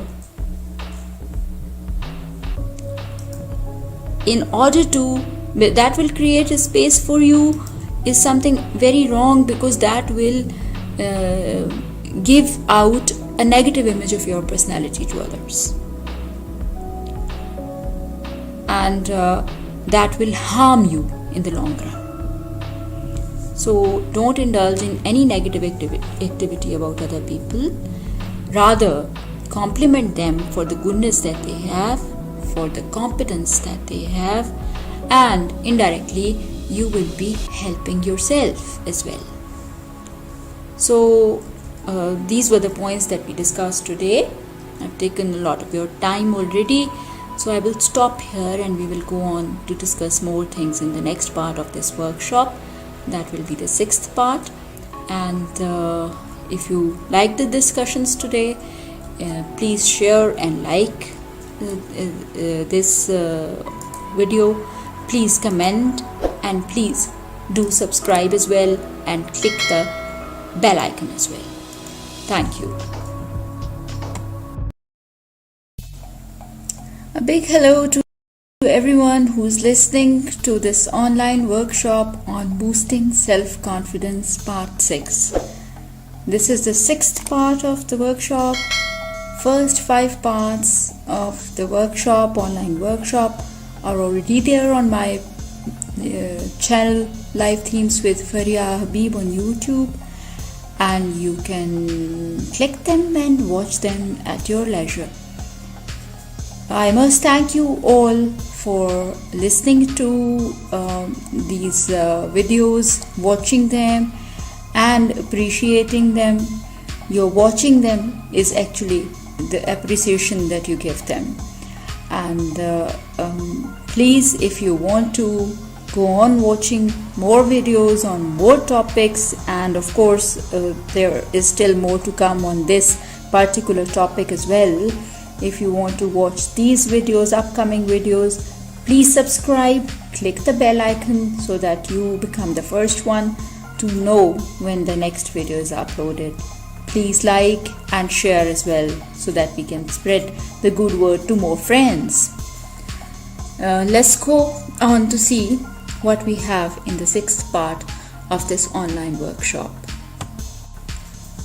So we've been discussing since ever now in this workshop what needs to be done to become more self-confident.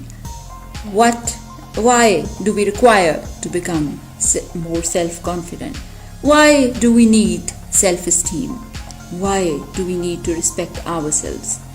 Why do we need to have a positive aura of our personality?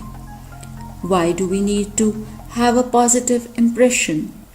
Why do we need to leave an impression on people that tells of our positive attitude and positive thinking? And so, why is self-confidence so important? And lately, in the last part, we have discussed a few points about how can we take certain actions and what are those actions which can lead us towards becoming more self-confident. We have already discussed a few points. Today, we're going to discuss a few more. The first one that we are going to discuss today is dress sharp, as you can see in the image on your laptops or your screens. What is meant by dress sharp? Should the cuts of our clothes be very sharp? No, it actually means sharpness here is the sharpness of your mind, your mental approach towards your dressing. Because the way you dress up, the way you are dressed actually translates your self-confidence, your belief in yourself, the way you look at yourself, the way you want people to look at you. So that's why dressing sensibly is very, very important. Dressing well is very, very important. Okay, let me give you a simple example. When we get up in the morning and we have to go to school as students, we dress up in our uniforms, school uniforms. We have to go to office, we dress up accordingly. A banker dresses up according to his official banking needs. A doctor dresses up according to his or her hospital needs. Similarly, a technician will dress up according to his or her technical needs, the working environment. So your dress or your dressing sense is actually translating to people who you are. Similarly, at home, when we go to bed, we change into our night suits. So that is a very easy dress for us to wear and to sleep in. So what we are going to do, what kind of mood we are in now, what occupation we belong to, how do we portray ourselves to the society, or how do we want the society to look at us, is actually translated through your dress, the way you are dressed up. And believe me, if you are dressed up well, you feel confident by yourself. Your self-confidence improves when your dressing is good. If you are not well dressed, your self-confidence drops. Try doing it. Try dressing up one day and looking at yourself in the mirror, and you will feel you really are happy about it. You're feeling nice about it. You like the fact that you're looking nice, and that comes, the expression of your liking for yourself comes on your face as well. So dressing up well, dressing sharply, dressing sensibly, not buying 10 things but buying 5 good ones is very important, so that when you dress up and you meet the people, they take a positive impression of you. They take an impression that you are somebody who is actually prospering in life, who is going to become successful, who knows how to spell success. So this is very important. Your dressing sense is very important. You should dress sharp, you should dress sensibly, and you should dress according to the situation. According to if you're going to a conference, you should not be wearing your pajamas. If you're going to meet the doctor, you should not be dressed up in a suit. So dressing according to the occasion and dressing well, they are both very important, and they increase your self-confidence. So after your dressing sense, we come to your body language, and in your body language we will be discussing here your gait, your walk, the way you walk. Well, how do you walk? It's it translates your confidence, your walk. It translates how important and busy you are. If your gait is kind of tired and sluggish and lazy and slow and painful, it leaves all the negative impression in the world. The people who see you will think this is a very lazy person. And if a person is lazy, even in his walking, even in the way he's carrying himself when he's walking, how can he work vigilantly? He cannot. So the impression that you're going to leave with your sluggish and lazy walk, with your dropped down limbs, and with your tired and painful expressions is going to drop your impression in the eyes of other people, and resultantly will lead you towards lowered self-esteem, lowered self-confidence. Because a person who's confident enough, he will not be walking in a slow manner, or in a tired manner, or in a lost manner, or in an unenergetic way, or in a purposeless way. No. His expressions will be very purposeful, he will be energetic, he will not be lazy at all, he will not be slow.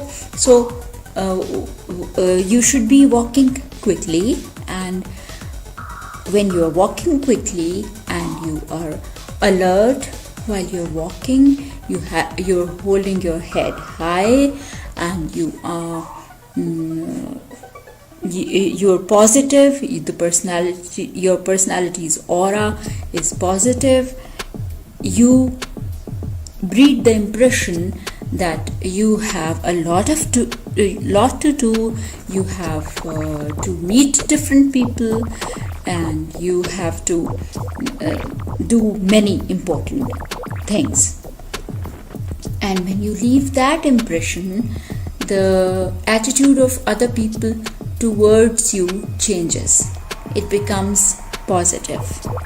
And when it becomes positive, when you see that you are worthy enough to be respected by other people, your self-esteem also increases, and your self-confidence also gets a boost. So it's very important to walk in a positive manner. Well, you can try it. Try it today. Take it as an activity. You start walking in a very alert manner. Start walking faster. And start walking quicker. Start walking as if you're in a hurry. Just by, you can increase your pace just by 25%, say. And you will feel more confident, more alert. You will feel as if you're not tired, but you have the energy to go in for life and to put into things that you are doing. And you will become positive. Increase it to 40%, to 50%, and you will feel a lot better. A lot more self-confident, a lot more ready for life, a lot more ready to take on things as they come your way, and you will feel good about it. Try doing it.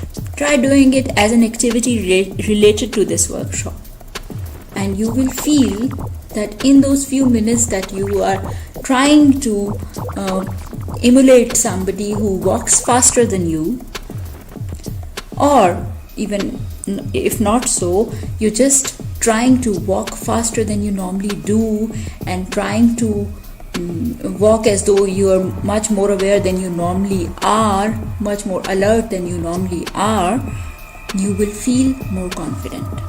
It will boost your self-confidence for those few minutes at least. So after you have done this activity, and if you agree with me, start walking faster. Start walking in a more alert manner, and you will boost your self-confidence. So the next point that we are going to discuss here, after your walking style and your gait, is keeping a good posture. Just as your walk or your gait leaves a positive or negative impression on the onlookers, your good posture also leaves a very long-lasting and deep impression on others. Now, if you have a body language with slumped shoulders and loose limbs and very lazy and lethargic movements, other people will think you lack self-confidence. You're not confident enough. You cannot tackle the world in a confident way. So that when they get this impression, this negative impression about you, what will happen? They will form a negative impression of you in their minds, which will be translated, their thoughts will be translated in their actions towards you, in their attitude towards you. And when their attitude towards you is negative, what will happen? Your own thoughts about yourself will become negative. Your self-confidence will drop. So, this not having a good posture is going to harm you, terribly harm you. Your slumped shoulders, your lethargic movements, your lazy posture, it will all translate into the fact that you are not confident enough about doing what you are doing at present. You are not enthusiastic about it. And you don't feel that you are important enough or in an important enough position to do the job that you are doing. So when this impression goes to people, then you actually don't remain important enough in the job. Then you actually lose your position in the job. A person who feels enthusiastic, whose body posture is all about enthusiasm and positivity and activeness, actually breeds confidence and also breeds positivity. And because of that, his respect increases, his worth increases professionally and in the eyes of his colleagues and higher ups, and in his own eyes as well. And that takes him to the next level of being confident, of being self-confident. So this is something that the positive posture and body language is something that boosts your self-confidence. What should you do? You should keep your head up. You should be straight. Your limbs should not be falling down as though they don't have any energy left in them. You should not be sloppy. You should not have slumped shoulders. And you should make eye contact with the person that you're talking to. Why is making eye contact, just mentioned here, so important? Because when you make eye contact with the other person, it translates your confidence in yourself, in your thoughts, in what you're saying. If you don't make eye contact with the other person, if you're looking here and there and saying whatever you think you need to, then what will happen? It will translate into the fact that you are not confident about what you are saying. or you don't believe in what you're saying. So make eye contact. And what will happen? You will leave a positive impression on others. And that positive impression will make you feel more alert and more empowered, more in control of the situation, more in control of the job that you're performing, and thus more in control of yourself and your self-confidence. Hello everyone, hope all is going well at your end. Well, I'm fine, and that's why I'm doing the 7th part of this workshop, boosting self-confidence, with you people today. This is the 7th part, as I've already said, and we have come a long way till now. We have discussed why self-confidence is so important, why self-esteem and self-respect are so important, and why does it translate into our actions and behavior and body language, and what impact does it leave on others, and what should we do in order to boost our self-confidence.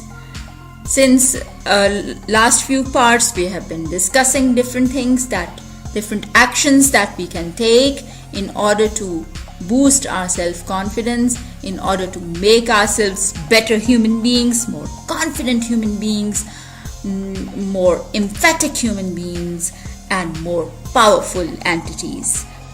Today also we are going to discuss those points further. Let's see what we have in store for us. So the first thing that we are going to discuss today regarding achievement of self-confidence, or the boosting of your self-confidence, is gratitude. Now this is very interesting, isn't it? And strange as well. What is the relation between gratitude and self-confidence, or boosting self-confidence? Well, this is something very simple. Let me explain it to you in an example, a simple example. Look at our own selves. Look at our bodies.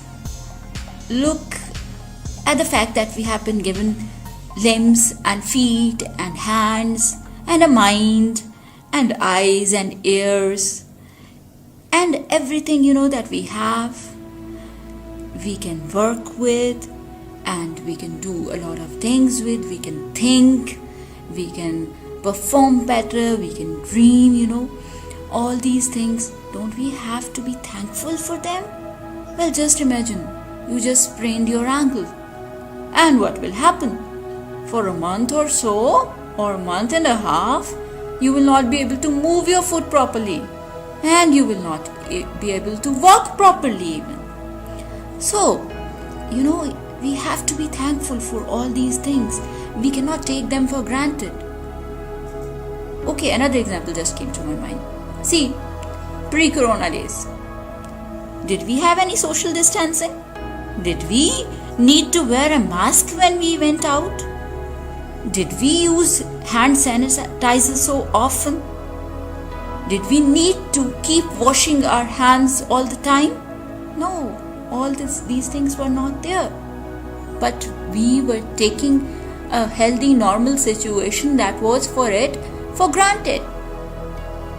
And this coronavirus has actually brought back to us the fact that everything doesn't have to be taken for granted. They are the blessings that we need to be grateful for, and we must be grateful for.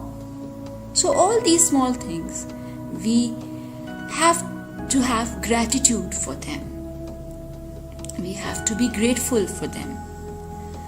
All these things that we have,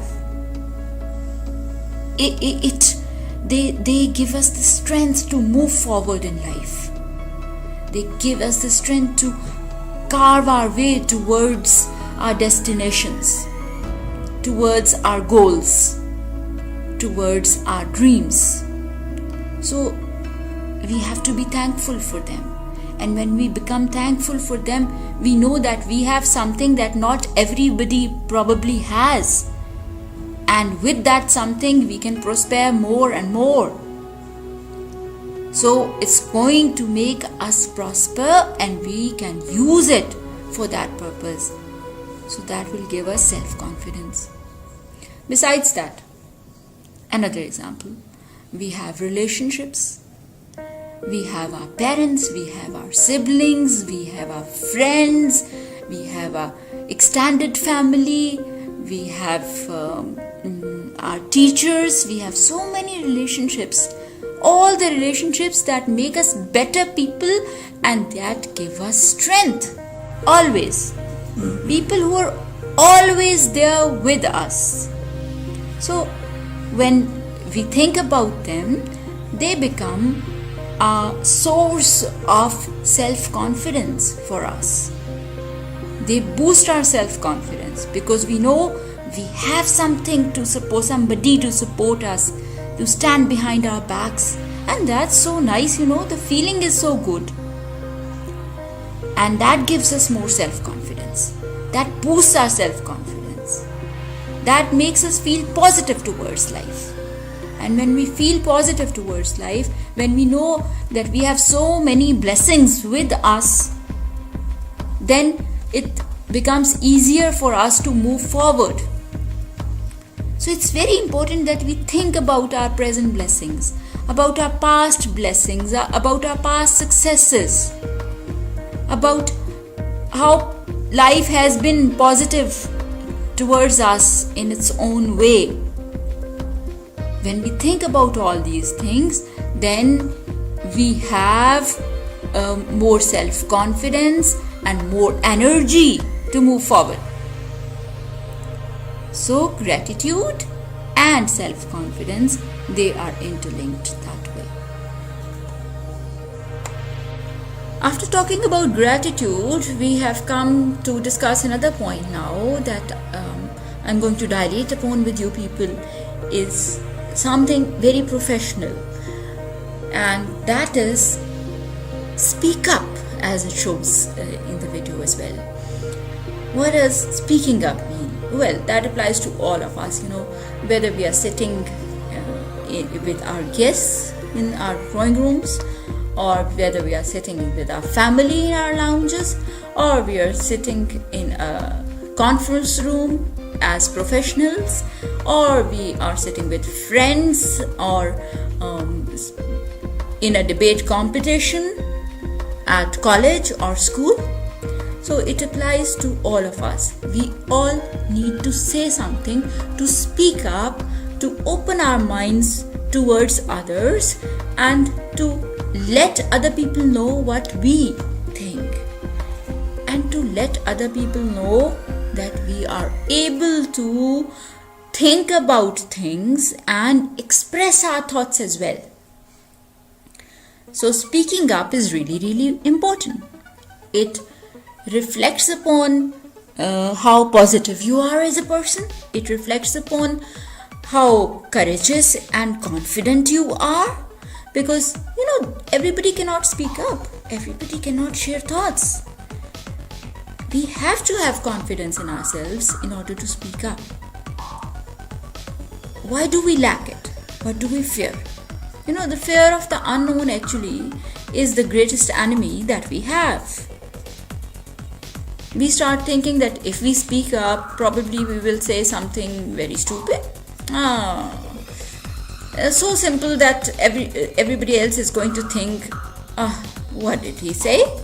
Was it worth saying? No, it was not. Actually, this is not so. Because so many of us, other people who are sitting with us at that moment or are present with us at that moment, they are thinking the same way. They are also thinking, probably if we speak up, whatever we say is not going to hold that much value, or is going to decrease our worth in the eyes of others. Actually, this is not so. If we speak up, we are actually breaking the shells of those people also who are thinking the way we were also thinking about us. Probably what we are saying is not going to be worthy of being listened to or being discussed. No, that's not true. So we will be breaking their shells as well, so helping them also speak up. helping them also feel better, feel worthy of something, feel worthy of being there in a social gathering and feeling that they can also contribute to something, that we can also contribute to something. So this is really very important. You need to speak up. You need to start saying things. Don't start judging people negatively for what they're saying, so that they don't judge you negatively for what you are saying, So just say your mind. Just speak your mind. And when you speak your mind, of course, when you're together, new discussions will pop up, and when new discussions will pop up, you will start speaking, other people will start speaking, a discussion will start happening, and that will boost your self-confidence. That will make you a better person, that will give you more food for thought also, and you will start feeling better, and the other people whom you have dragged into a discussion with you by giving a small point that you thought probably is not worthy enough, they are also going to feel better. So you are going to become more confident in your own thoughts, and you are going to become a better person, and you are going to feel more confident about yourself, and thus many problems are going to be solved. You're going to respect yourself more, you're going to be more confident, you will feel your self-esteem is heightened. So all these things, are linked together. And speaking up as a student, as a friend, as a family member, as a colleague, as a member of a certain forum that you are at, it's very important. At whatever level, it enhances your confidence, your self-confidence. It enhances your self-esteem. So always speak up. So the next point that we are going to discuss today, towards making ourselves more self-confident, or towards boosting our self-confidence and our self-respect, is focusing on contribution. A very interesting point. Now you will say contribution, always giving away. So what do we get back? Or do we get back anything? Why do we always have to give? Why can't we get something? Why can't somebody else contribute to us? Well, this is very interesting and very important, a very important phenomenon of life. We have been discussing in the past, the image that you saw in front of you, that we need to have gratitude in us for everything that we have been endowed with. Now, when we have been endowed with so much, doesn't it become our moral, our ethical, our religious duty to pay back also, to serve back also? It does. Start thinking about what small little skills you have and how you can use them to be of service to your society, to your nation, to your country, to the whole world, and to the whole humanity as a whole. Start making that little contribution. You know something? Pass that knowledge on. That can be anything. That can be any skill. That can be anything that you know of. You can pass that knowledge on. And when you're passing that knowledge on, you're making your contribution to the world to make it a better place to live in. And when you are doing that, other people will start respecting you more for it. They will start appreciating your contribution to the society, and of course to the world as a whole. They will start borrowing from your positive attitude and behavior. And when they bring recognition to your efforts, they bring appreciation to your efforts, you become successful. successful as a person, successful and more confident individual.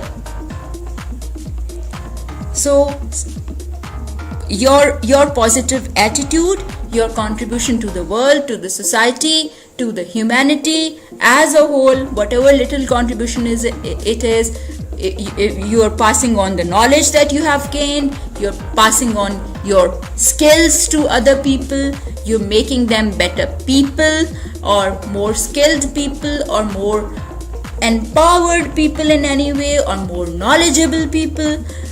You are making your contribution towards making this society better.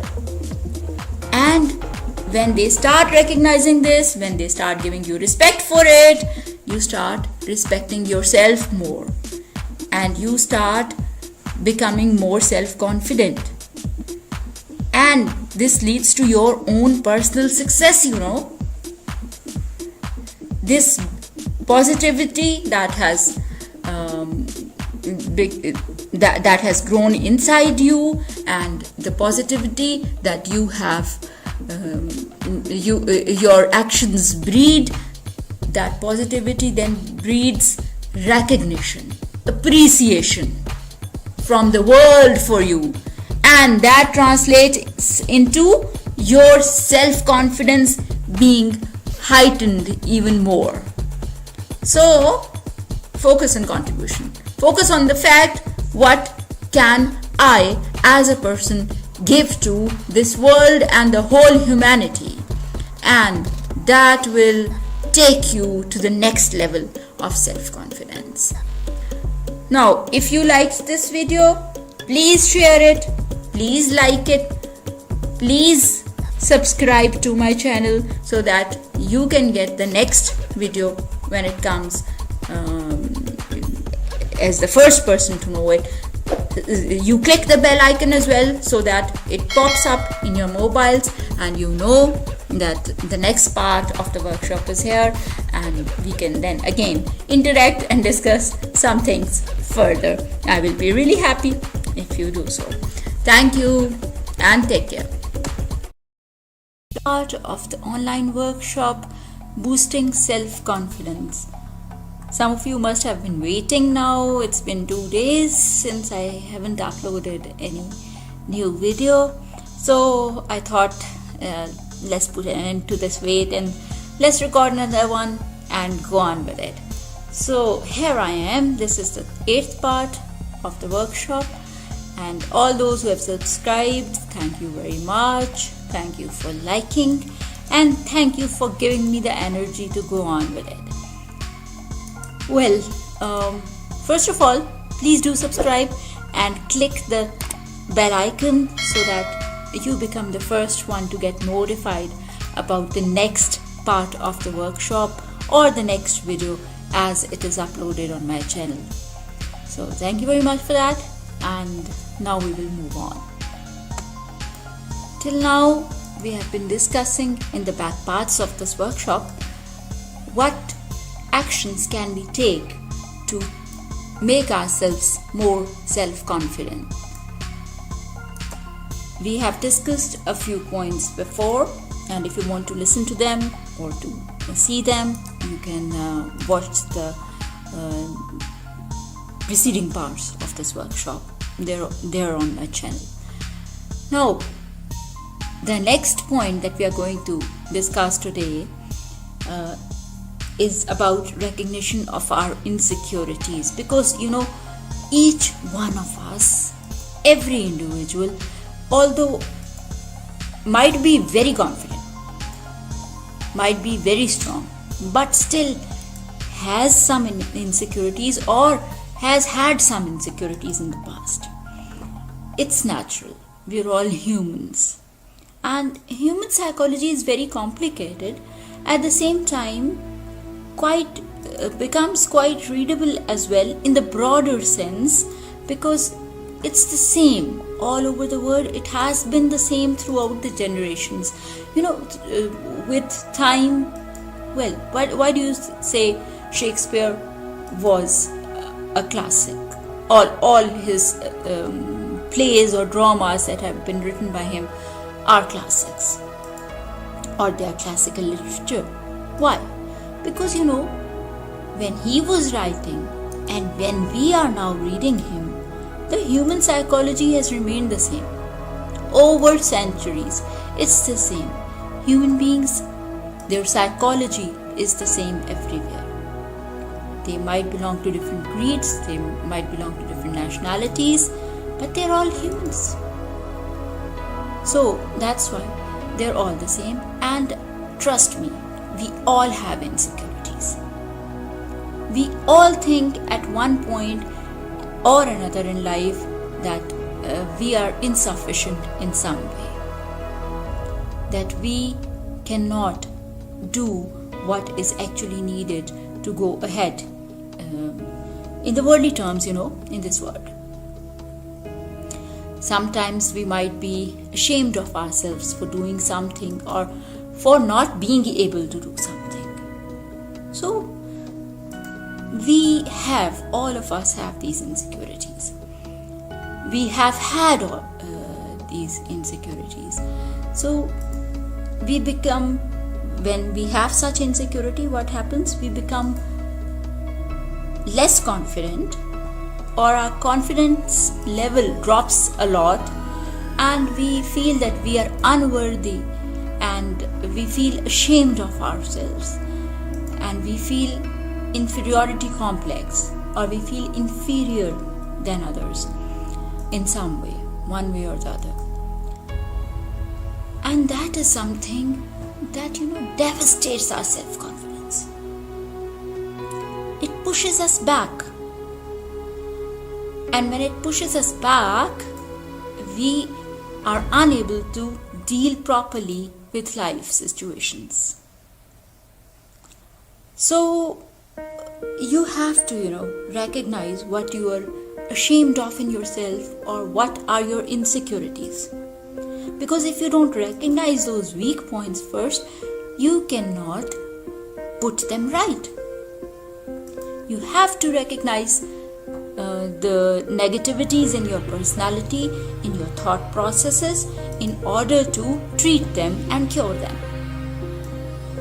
The doctor has to first analyze and see what your disease is, and then he cures it. Similarly, you have to first see what is your insecurity, what is your drawback, the drawback in your personality, in your thoughts, and then only you can treat it. Then only you can combat it. So it's very important that you recognize what your insecurities are. Here I will like you, all of you, those who are listening to me, please take a pen and paper and think about your own insecurities. Nobody is looking, nobody knows what you're doing, and nobody will see the piece of paper that you will be writing on. Jot down your insecurities. It can be one only, it can be many, it can be two, it can be three. So it depends. Write down your insecurities. What are the things that you feel ashamed of for not being able to do, or for not having the capability to do? Whatever it is, write it down. And after writing them down, I would like you to tear that paper apart. Shred it. You'll feel happy. You have shredded your own insecurities. Try doing it. You will feel satisfied. And with that satisfaction will come the feeling that you can overcome those insecurities. And then you will start thinking about how to overcome those insecurities. And you will find out ways. Each one of us have our life circumstances, different life circumstances. And believe me, start thinking about it. Meditate on what insecurities you have and how you can overcome them, how you can defeat them. And you will be able to. You will take the first step towards defeating them. And that will be a milestone in your life. Here in the image, you can see that there is a lady who has come to visit somebody, and he has a dog probably at home, and he has a sign put up saying, "Be aware of the dog." Now, beware of the dog, the lady has read it, and she is asking him, is he really dangerous? And he's saying, no, I just put up that board to boost his ego. So, the insecurity that the dog has been identified by his owner, and he has tried to make him overcome it. So he has tried to boost his ego. I just put it up here. It's a food for thought and for a little light mood. So I hope you must have done the activity by now. If you have not, please pause the video and do it. Let's see how you feel, and do comment on it in the comments section. So we have been discussing about our insecurities. We know that everybody has an insecurity. Now we just discussed that nobody is perfect. Nobody has always been, all perfect all the time. No, that's not the case. All and everyone has been imperfect some of the time or all of the time at some point in life. So you have to keep in mind that no one is perfect.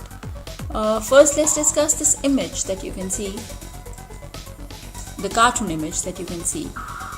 And there are two hens here, and one hen is saying to the other, "You're such a know-it-all," and the other is saying, "No, I'm just a know a hell of a lot more than you."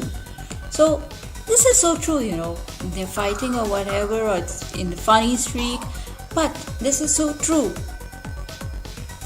Everybody, knows something. Everybody has some kind of knowledge, but some people have more knowledge in one aspect than other people do.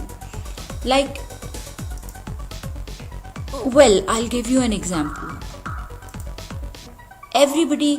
There's so many medical doctors. They're all doctors. But one doctor can have more knowledge of oncology, and the other doctor can have more knowledge of surgery. One doctor can have more knowledge of hematology, and the other doctor can have more knowledge of urology. So there are different branches of knowledge, and there is so much in life to know about that not everyone can know everything in life. Or I should say, nobody can know everything in life. So there has to be some difference. Different forms of knowledge belong to different people. And sometimes we get impressed by the other person because he knows so much. It's that one type of knowledge that he knows so much about.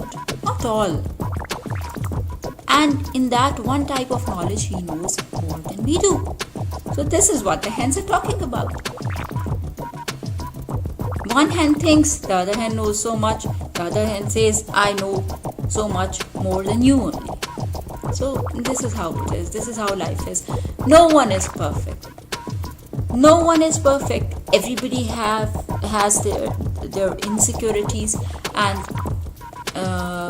we are all imperfect human beings. We at times feel that we lack something in us, and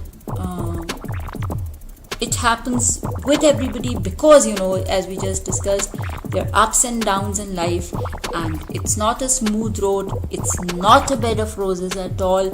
We have to face hurdles. We have to face hindrances on the road to our destination. We have to deal with difficulties, and we have to face them.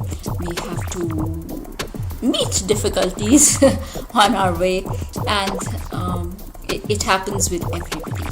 So it's not that you are not perfect. It's not that you have to be perfect. It's just that You have to go on, and you don't have to feel fearful or scary of the future.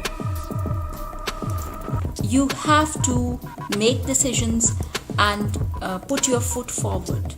You have to move on. That's important. It's a quote here that I have put in my slide here, and it's by Peter McIntyre, and he said, confidence comes not from always being right, but from not fearing to be wrong. So you can be wrong at times. That's so true. You can be wrong at times. We're all human beings, and we all have different perspectives of looking at life. We all have different viewpoints. We can be wrong, we can be right in different ways. No one is perfect. So you don't have to fear of being wrong. If you develop that fear, that scare inside you, if you become anxious about being proved wrong or being wrong about something, then of course you cannot translate your thoughts into action.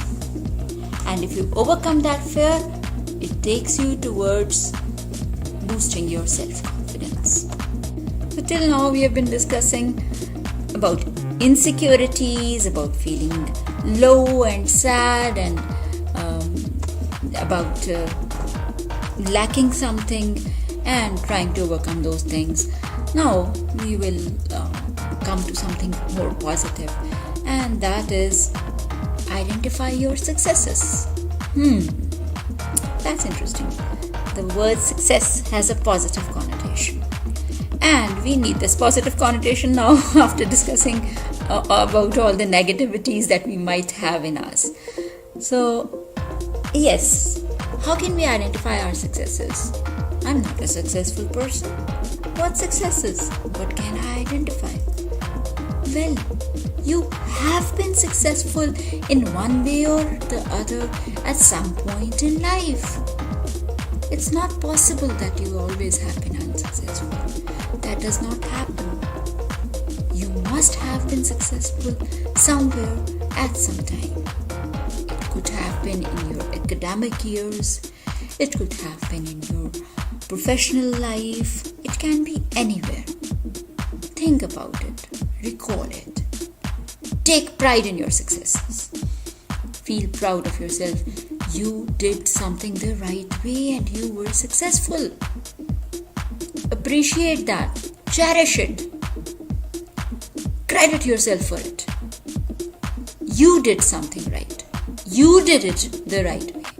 You were successful. And when you give your own mind and self that feeling, you feel elated. You feel confident. You feel satisfied. You feel happy.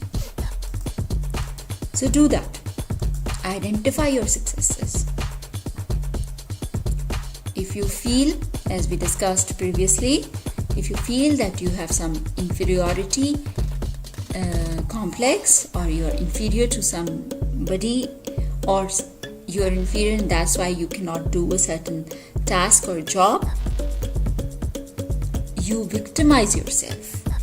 You become a victim of your own self-pity.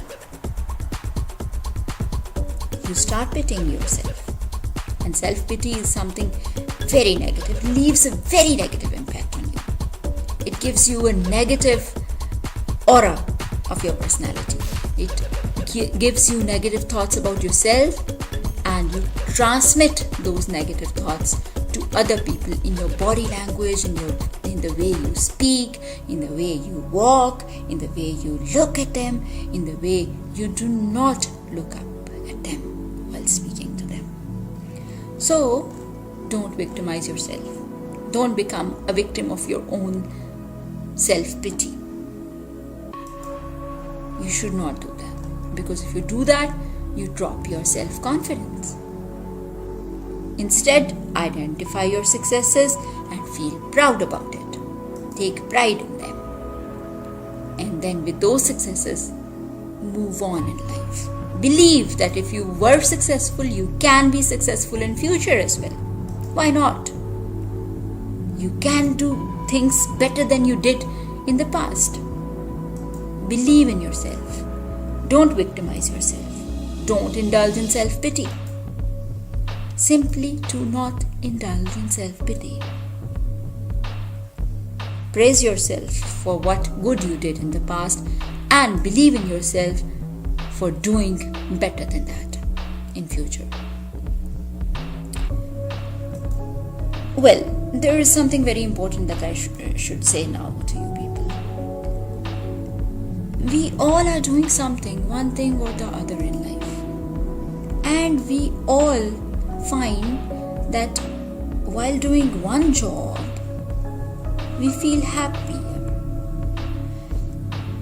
Identify what makes you feel happy when you do it. Which job makes you feel happy? And try doing that particular job. Try expressing yourself. When you enjoy your job, when you're following your passion, you will feel happy.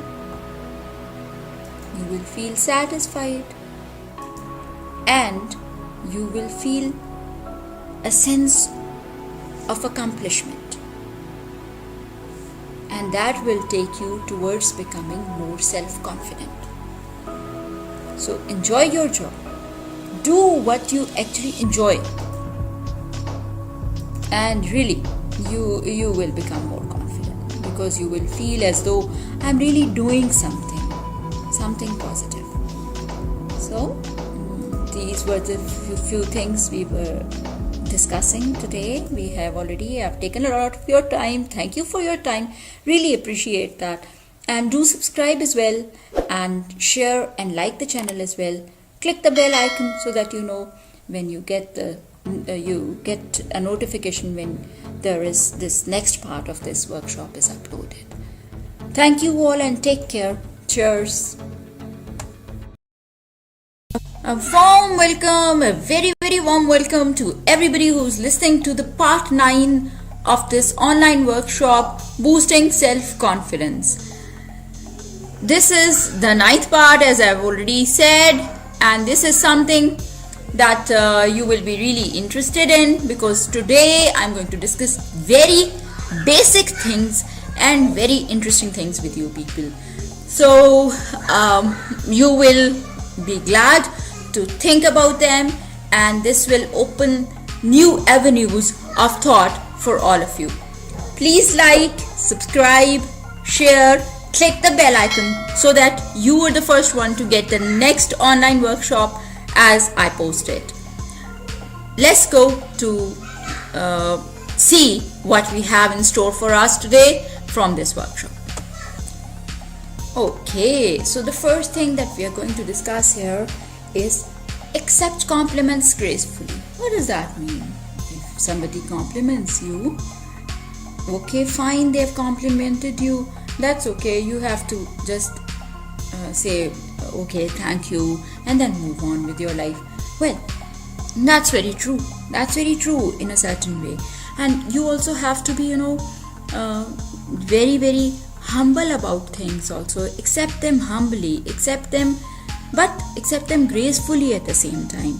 Because that somebody who appreciates something positive in you is actually picking up a very positive point in your personality. And that is something so positive that it should give you more confidence in yourself, so that with its help, with the help of this positive facet in your personality, you can move on better in life and you can do things better in life. So accepting it gracefully, any compliment gracefully, is very, very important for you. It enhances your self-pride, it enhances your self-confidence, it enhances your self-respect. It tells you that yes, you are capable of doing something. Yes, you can be worthy in the eyes of other people. Yes, other people Do appreciate the good quality that's there in you. You know, a very simple compliment, a very minor compliment, it adds to your well-being, your mental well-being. It adds to your self-confidence. If somebody appreciates the way you're looking or the way you're dressed up, you feel confident all of a sudden. You feel happy about it. You feel a certain level of satisfaction. And that's only a minor example that I'm giving you. So, whenever, yes, you should be humble. I don't disagree with it at all. This is necessary. Being humble about yourself, about the things that you have or that you have been blessed with, is our religious, moral, ethical duty. That's very true. And I will never say don't be humble. I will always say you should be humble about all the things that you have. You should be humble about all the capabilities that you have. You should be humble about how you have been blessed in